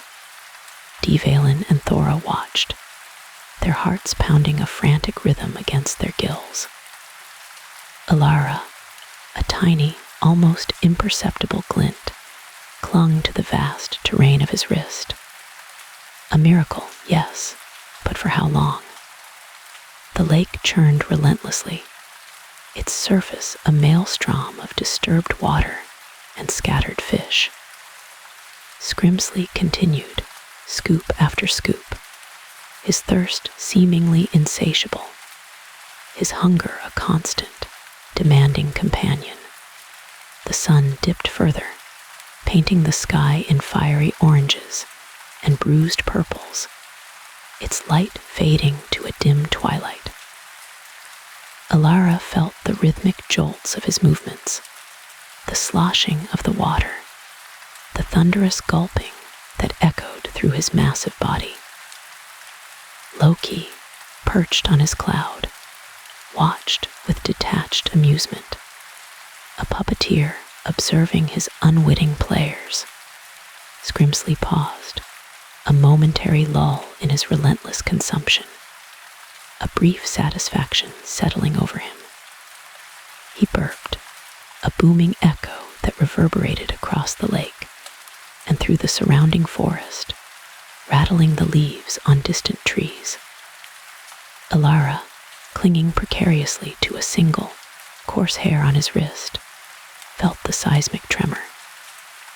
Dislodged once more, she rolled down the vast, rough landscape of his arm, past patches of dry, leathery skin, and a scattering of freckles the size of small boulders. She landed with a soft, almost imperceptible bounce on the slightly raised plateau of his elbow. Her parents, their tiny eyes straining in the dimming light, saw her precarious new perch.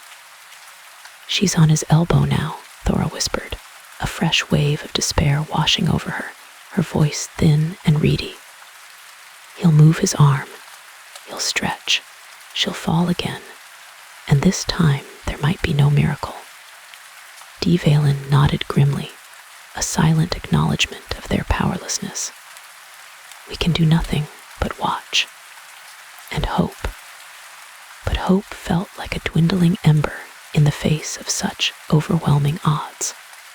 Scrimsley, feeling a slight stiffness in his joints from his prolonged kneeling, stretched. A slow, deliberate movement that rippled through his immense body. His elbow flexed, lifting Elara high into the twilight air, then lowering her gently. He began to move, pushing himself up, his muscles groaning with the effort. Elara felt a rising sensation, a slow ascent, as as she was carried upwards on the vast, moving landscape of his forearm. She slid slowly at first, then with increasing speed, the coarse hairs offering less purchase than she had hoped.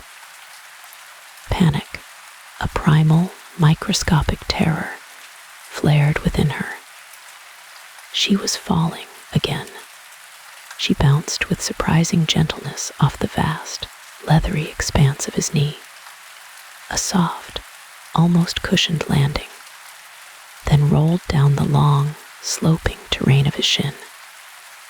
The hairs there were thick, like ancient, gnarled reeds in a forgotten swamp, and she snagged on one, twisting, hanging precariously upside down, a tiny, shimmering jewel suspended in a forest of brown. Her parents, watching from the lake, gasped collectively. "She's on his leg," Thora cried, a flicker of renewed hope in her voice. Valen, his scales momentarily brightening, felt a surge of desperate optimism. If he stands, if she falls, she might be safe. She might roll clear. Scrimsley stood fully, a towering silhouette against the last vestiges of the sunset, his form blotting out the stars that were beginning to prick the darkening sky. He yawned, a cavernous, rumbling sound that echoed through the silent forest, his thoughts already turning to his next meal, to the lingering emptiness in his belly. He began to walk, his footsteps heavy, each one a dull, resonant thud that vibrated through the earth. Elara felt each step as a bone-jarring earthquake, a constant, disorienting tremor. She was carried away, further and further from the familiar, comforting expanse of the lake, deeper into the unknown. Her parents were frantic, their tiny bodies trembling, watching his retreating, colossal form disappear into the deepening gloom. "She's going with him," Thora wailed, a sound of utter despair. Valen felt a cold, crushing dread settle over him. Their tiny egg, carried away by a giant into the vast, dangerous world beyond the lake. Scrimsley continued his relentless, lumbering walk into the dense, encroaching forest. Elara, clinging with all her minuscule might to a single, coarse-leg hair, was carried deeper and deeper into the heart of the ancient woods. The forest grew darker with every step, the canopy overhead thickening into an impenetrable ceiling, blotting out the last slivers of twilight. He pushed through thickets of gnarled branches, snapping them like dry twigs, the sound a thunderous crack in the otherwise silent night. Elara felt the whipping of leaves against her delicate shell, the cool, damp breath of the forest floor. She heard him muttering, a low, rumbling growl about his lingering hunger, an insatiable void that no amount of lake water could fill. He paused by an ancient oak, a gnarled behemoth whose branches reached like skeletal fingers towards the sky, its bark a tapestry of deep furrows and moss. He leaned against it, the tree groaning under his colossal weight. Elara felt the rough, textured bark against her shell, a strange, alien sensation. The giant, with a grunt of vague discomfort, scratched his leg, right where Elara was clinging. He scratched vigorously, his massive fingers a blur of motion. Elara felt a searing, unimaginable pain, a crushing pressure. Dislodged, she tumbled down his leg, a tiny, helpless plummet, landing surprisingly gently on the soft, mossy forest floor, hidden amongst a scattering of fallen leaves. She lay still, disoriented but miraculously free.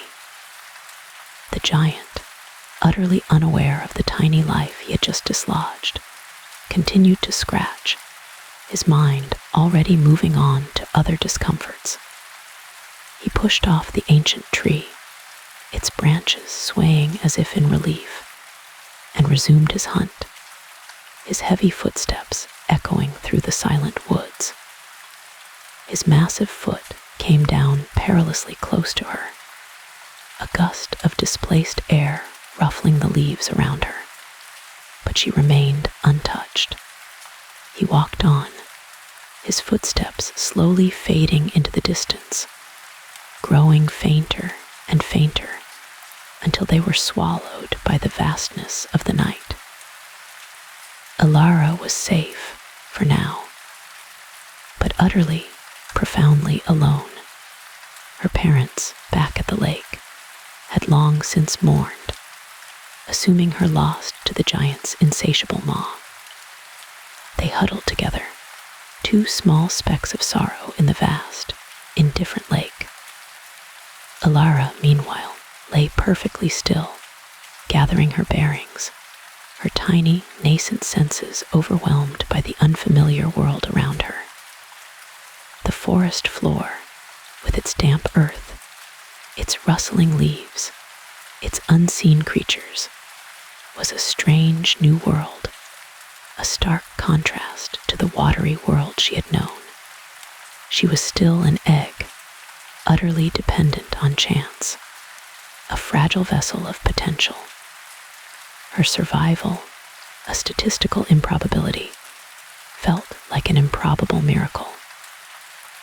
Loki, still watching from his distant cloud, a faint, intrigued smile on his lips, knew the story was far from over. This was merely the beginning of her unexpected journey. The moon, a silent, benevolent eye, rose above the skeletal branches of the ancient trees, casting long, dancing shadows across the forest floor. The forest, once a place of terrifying sounds, now transformed into a place of hushed mystery, its secrets whispered on the night wind. Elara, a speck of life in this vast, ancient wilderness, was now a part of it. A faint, almost imperceptible vibration in the earth, the giant, far away now, a distant memory. Her immediate danger had passed, but new, unseen dangers lurked in the shadows. Unseen predators, the biting cold of the night, the sheer impossibility of a fish egg surviving in such an alien environment.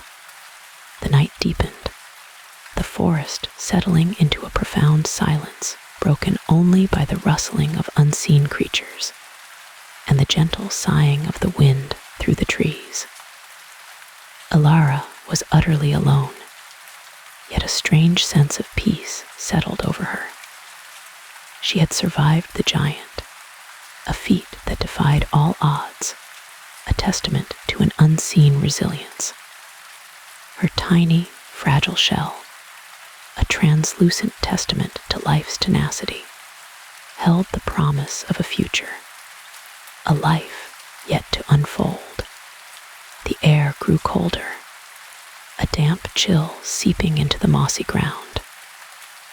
A single, perfect dewdrop formed on a nearby leaf, glistening like a tiny diamond in the moonlight.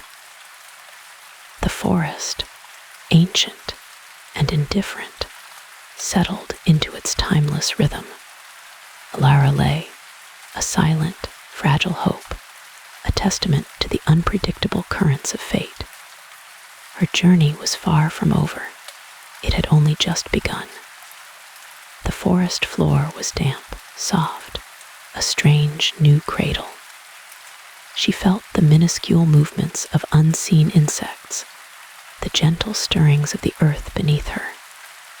The chill seeped into her shell, a constant reminder of her vulnerability. She was a creature of water, designed for a different world, yet she endured.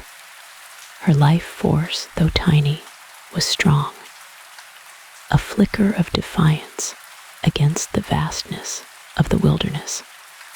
Loki, now perched closer, his shimmering form barely visible amidst the moonlight, found himself invested in this tiny drama. What twists and turns would her journey take? What unlikely allies or terrifying adversaries would she encounter? The forest breathed around her, a living, ancient entity.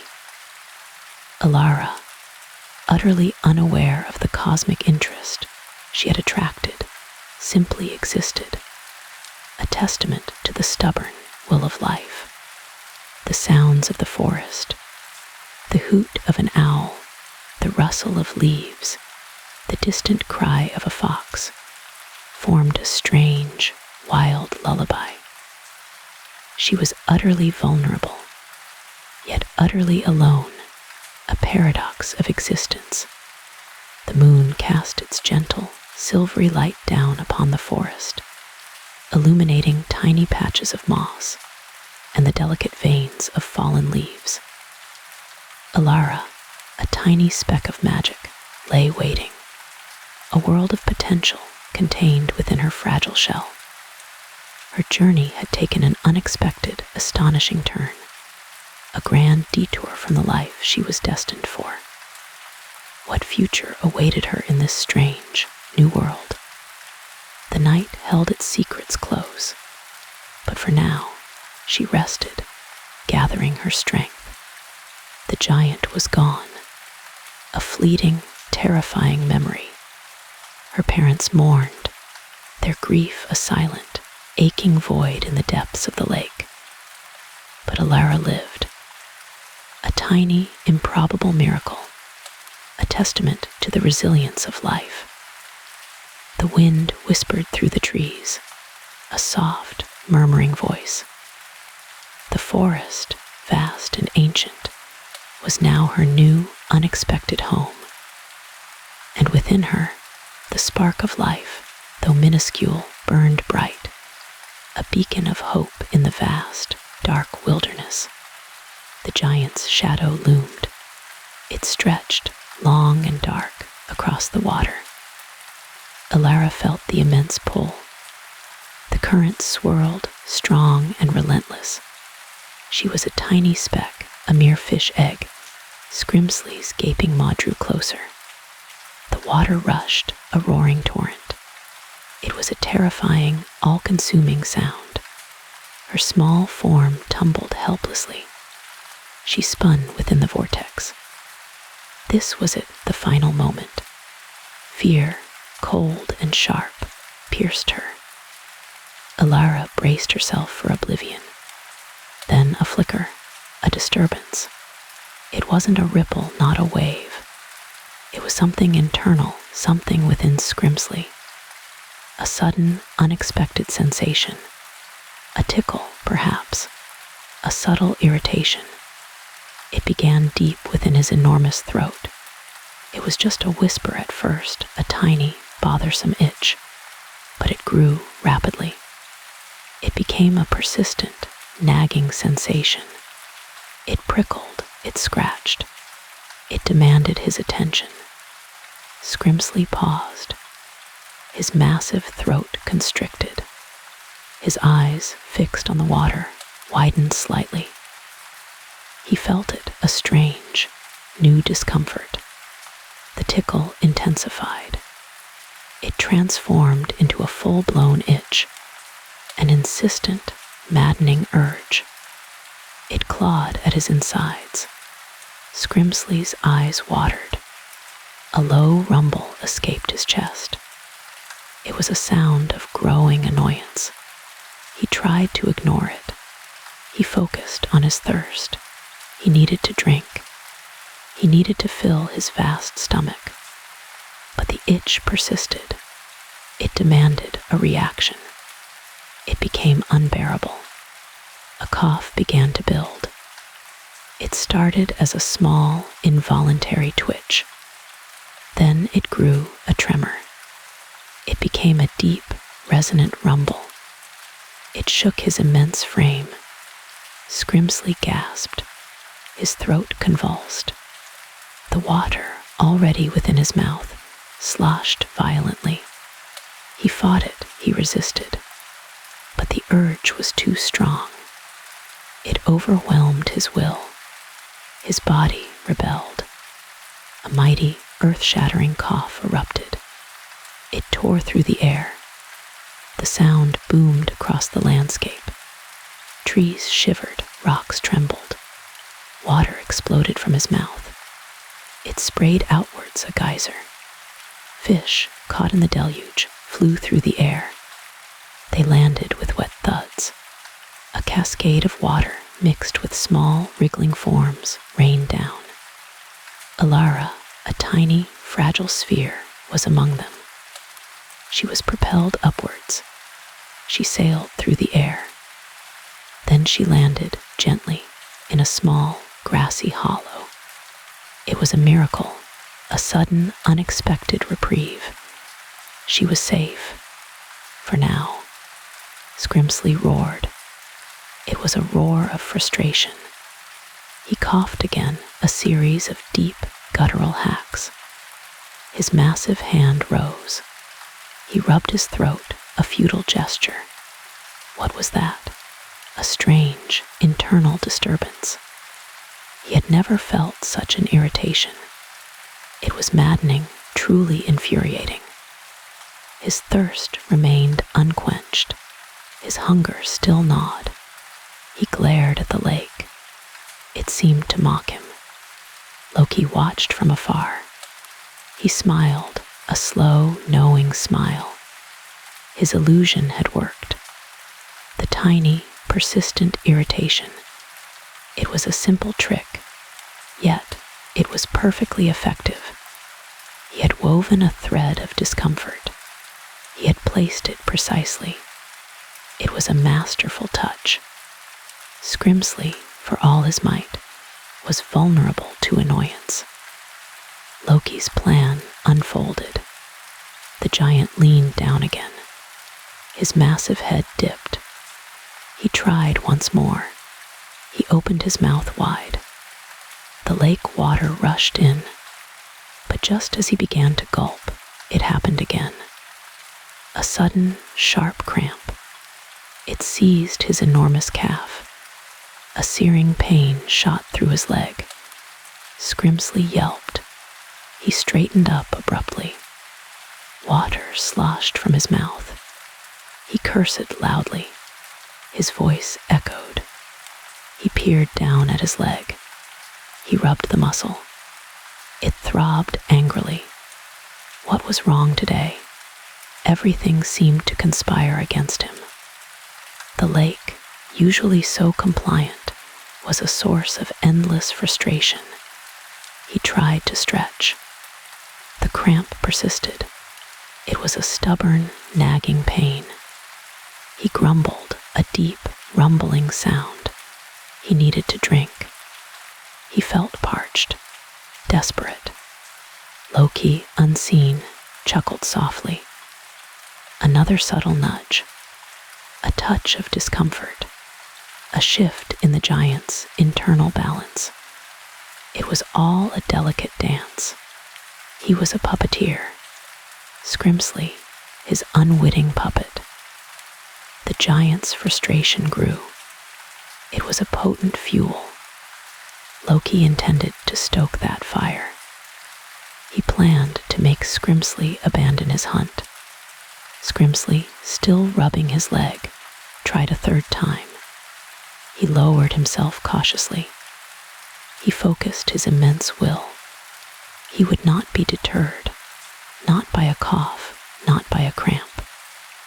But as his lips touched the water, a sudden, piercing shriek split the air.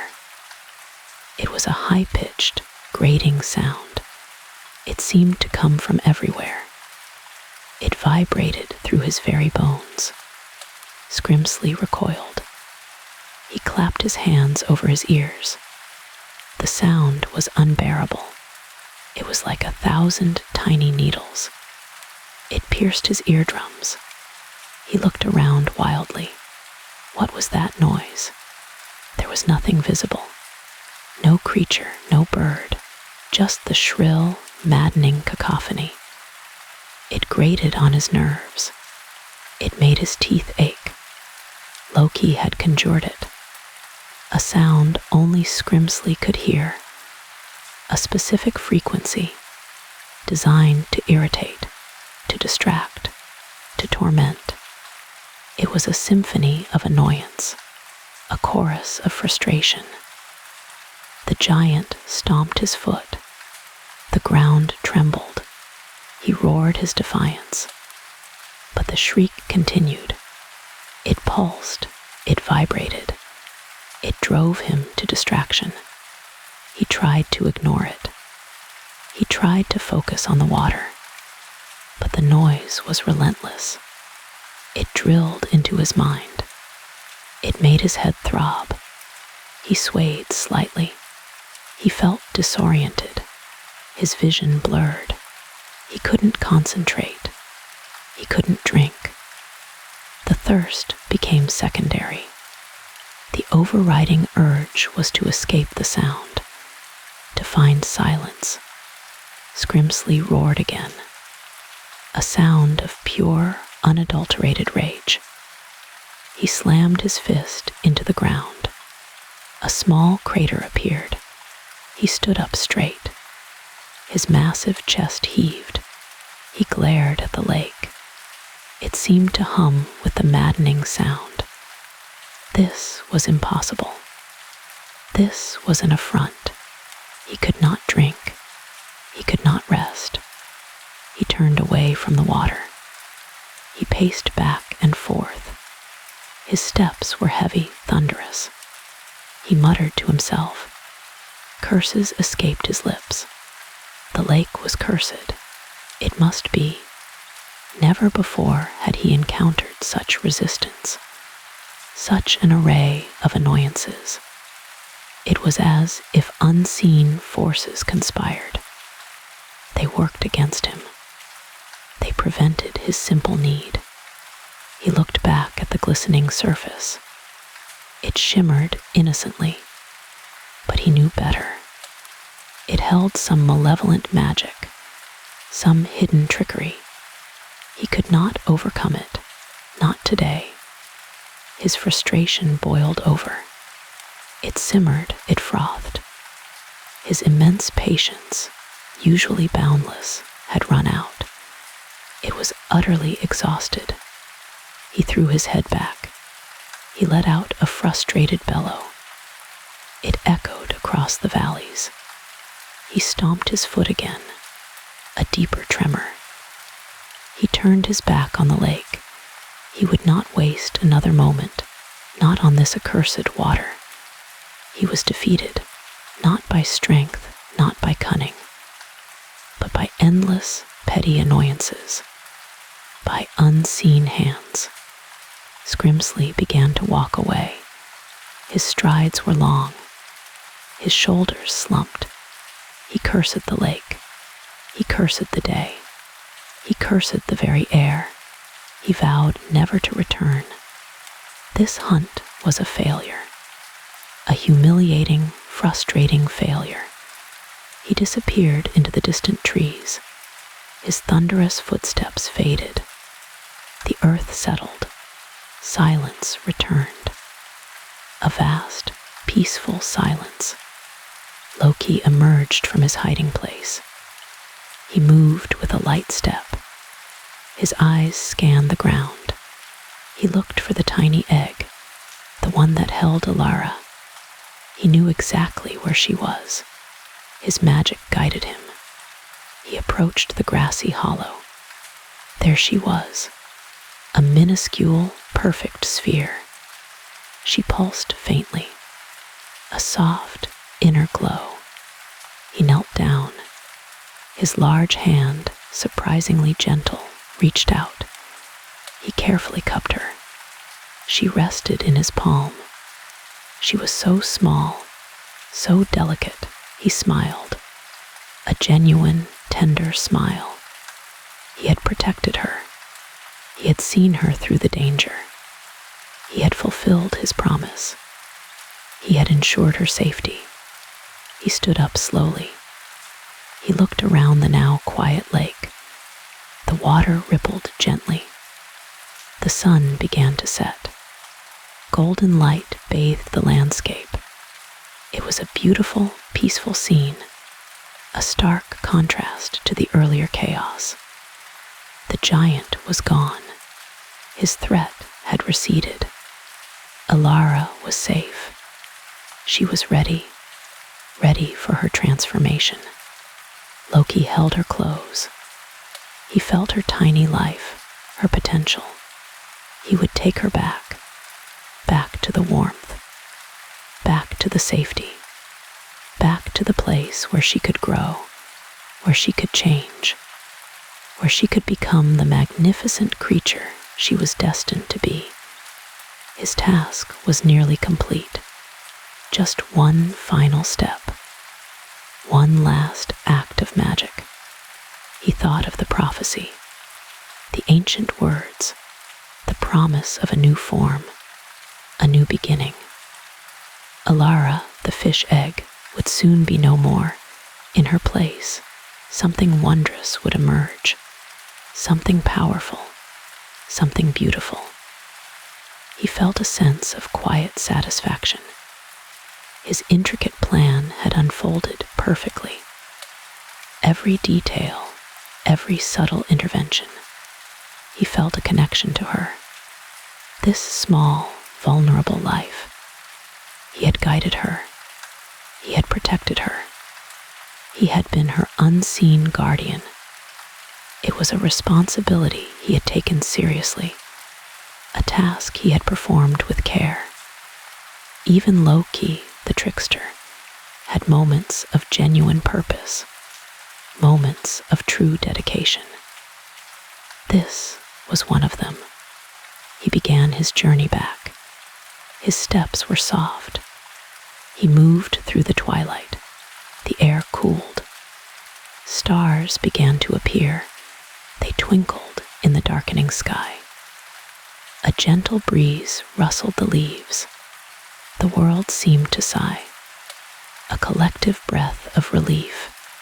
The danger had passed. The hunt was over. He imagined her transformation, the breaking of the shell, the unfurling of new life, the first breath, the first movement. It would be a moment of pure magic, a testament to destiny, a fulfillment of ancient lore. He looked forward to it. He anticipated the wonder, the sheer joy of creation. He thought of the lake, of Scrimsley's frustration. The giant would never know. He would never understand. The unseen forces, the subtle manipulations, the tiny irritations, they had been his undoing.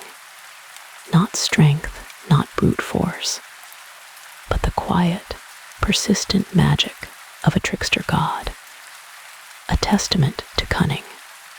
Loki smiled again, a wider smile this time, full of mischief, full of pride. He had outsmarted the giant. He had saved Elara. He had ensured the prophecy's path. He had played his part, and he had done it with flair, with ingenuity, with a touch of theatricality, just as he liked it. The final beat approached, the culmination of the story, Elara's rebirth, her emergence. He would be there. He would witness it. He would see the fruit of his efforts. The tiny egg, now safe in his hand, was a promise of transformation, a promise of new life, a promise of magic, a promise of destiny. the giant's shadow finally lifted. A soft, golden light now bathed the clearing. Loki, ever so gently, touched Elara's feathery head. His touch was like a whisper of warmth. A faint shimmer ran through her tiny body. Elara felt a tingling sensation. It started at her beak. It spread slowly through her soft plumage. Her swan form began to ripple. The white feathers dissolved like mist. Her long neck shortened. Her delicate wings transformed. They became her small arms once more. Her webbed feet reshaped. They became her familiar human feet. Elara blinked. She looked down at her hands. They were her own hands again. She wiggled her fingers. She stretched her toes. A sigh of relief escaped her lips. She was no longer a graceful swan. She was Elara, small and curious. She was safe. She was whole. A slight dizziness swept over her. It was the aftermath of magic. She swayed for a moment. Loki steadied her with a gentle hand. His smile was knowing. It held a hint of mischief. "Welcome back, little one," he murmured. His voice was soft. It was like rustling leaves. "Your journey was quite extraordinary." Elara looked up at him. Her eyes were wide. They still held a touch of wonder. "I was a swan," she whispered. Her voice was a little raspy. "A beautiful swan." She remembered the sky. She remembered the water. She remembered her fear. Loki nodded slowly. "Indeed you were," he confirmed. "And a very brave one too." He winked. It was a quick, almost imperceptible gesture. "But now, your adventure is done." He turned his gaze. He looked toward her parents. Her mother and father rushed forward. Their faces were etched with worry. They were also filled with immense relief. Her mother knelt down. She pulled Elara into a tight embrace. It was a hug of pure joy. "My darling Elara," her mother cried. Her voice trembled slightly. Tears welled in her eyes. They spilled down her cheeks. "You're safe. You're truly safe." She held Elara close. She stroked her hair. Her father wrapped his arms around both of them. His hug was strong and comforting. "We were so worried," he murmured. His voice was thick with emotion. "So terribly worried." He kissed the top of Elara's head. Elara nestled into their arms. The scent of their familiar clothes was comforting. It was the scent of home. She felt their warmth. She felt their love. A wave of exhaustion washed over her. Her adventure had been tiring. Loki watched them, a faint smile on his lips. His presence was still vibrant, yet it seemed to soften. He began to fade. It was like morning mist. He became translucent. He became almost invisible. "My work here is done," he said softly. His voice drifted away. It was carried on a gentle breeze. "May your dreams be sweet, little hero." His eyes twinkled one last time. He gave a final, knowing wink. Then he was gone. There was no trace left. It was as if he had never been there. Only the lingering scent of ozone remained. It was a faint, metallic tang. It dissipated quickly. Elara's parents looked around.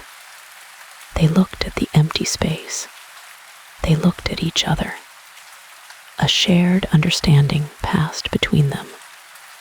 It was a silent acknowledgement.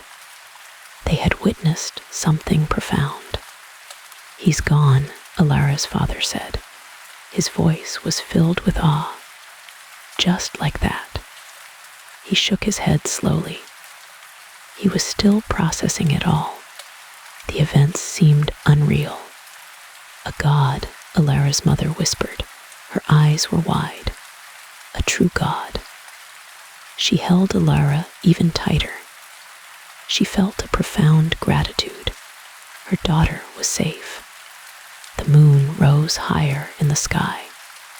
Its silver light filtered through the trees. The clearing felt peaceful again.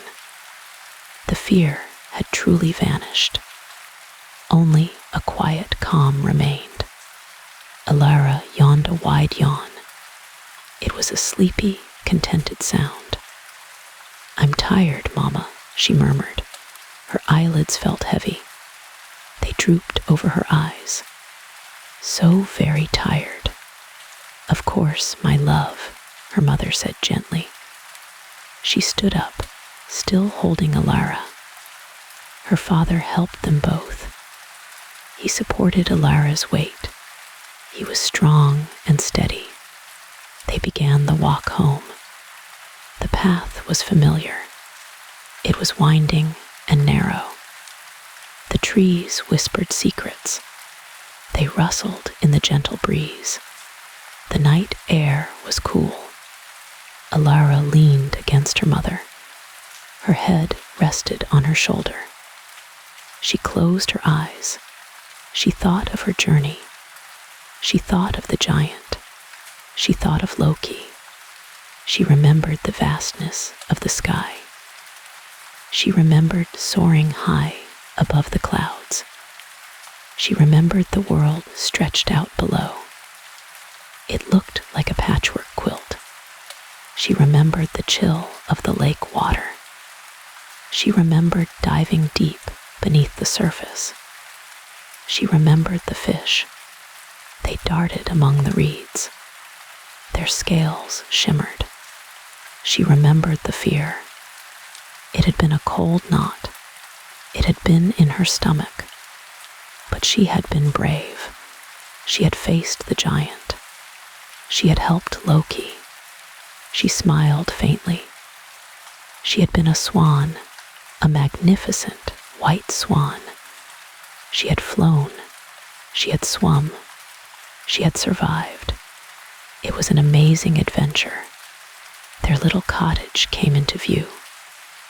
A warm, inviting glow emanated from the windows. It was a beacon of comfort. It was a symbol of security. Home. Elara's father opened the door. The familiar scent of wood smoke greeted them.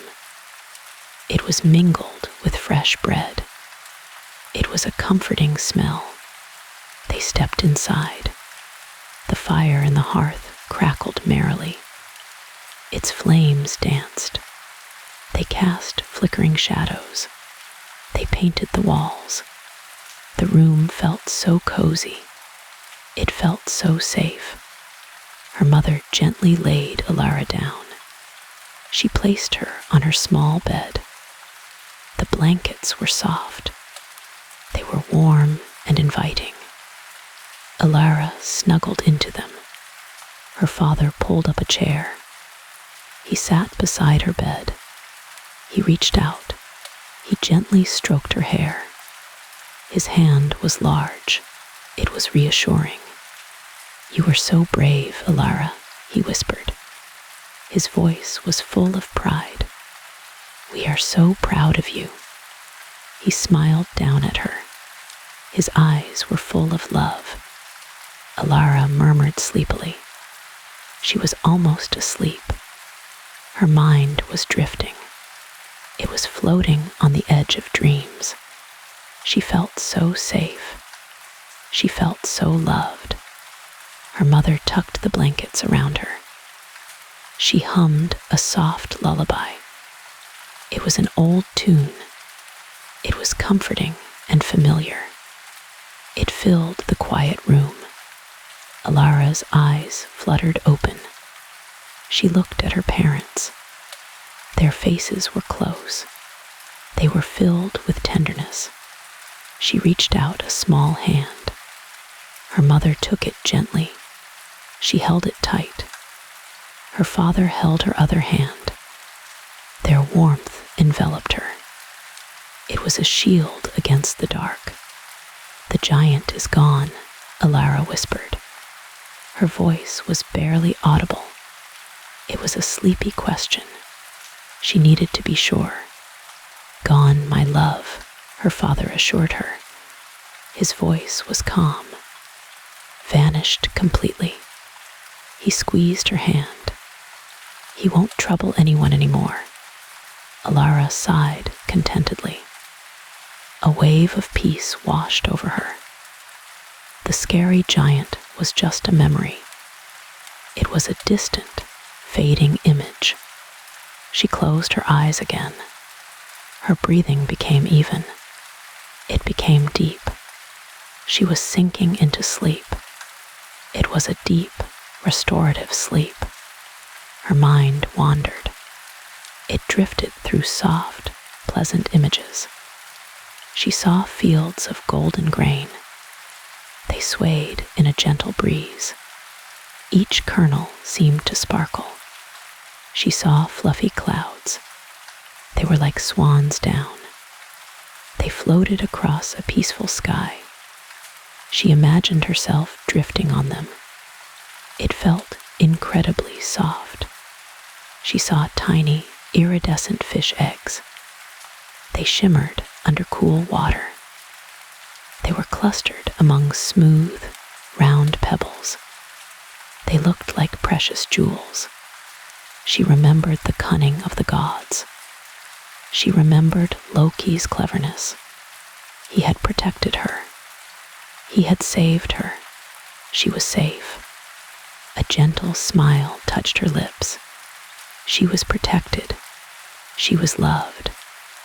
The world was full of magic. It was full of wonder. She dreamt of flying. She dreamt of soaring high. She dreamt of the wind beneath her wings. But this time, there was no fear, only joy. She dreamt of a shimmering lake. Its waters were calm. Its surface reflected the stars. She swam gracefully. She dipped and glided. She dreamt of a warm, soft nest. It was lined with feathers. It was a place of comfort. It was a place of rest. The night deepened. The stars shone brightly. The world outside was quiet. Inside the cottage, Elara slept soundly. She was wrapped in peace. Her parents remained by her side. They watched over her. They listened to her steady breathing.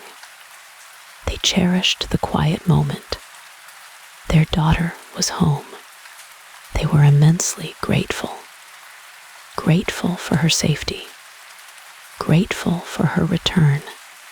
Grateful for the magic. It had intervened. It had brought her back. The memory of Scrimsley faded. It became a distant echo. It was a story now, a tale of bravery, a tale of protection. Elara's peaceful sleep continued. She was a little girl again, but she carried a secret. She carried a memory. She carried an adventure. She knew the world held wonders. She knew it held dangers. But she also knew it held protectors. It held magic. It held love. The moon cast long shadows. The wind sighed softly. The world slept. And Elara, secure in her bed, slept deeply too. Her dreams were peaceful. They were filled with gentle whispers. They were filled with soft colors. They were filled with warmth. She was safe. She was sound. She was loved. And that was the most wonderful feeling of all. The adventure was over. The journey was complete. Only sweet dreams remained, soft and comforting, like a gentle lullaby, rocking her to sleep until the morning light. The air in the room was still. It was calm. It was filled with quiet contentment, a perfect end to a remarkable night. And so Elara slept, dreaming of grains and swan's down, dreaming of tiny fish eggs, protected by the cunning of the gods, forever safe. If these whispers brought you rest, you're welcome to subscribe for more calm tales. A gentle, like also guides fellow night owls here.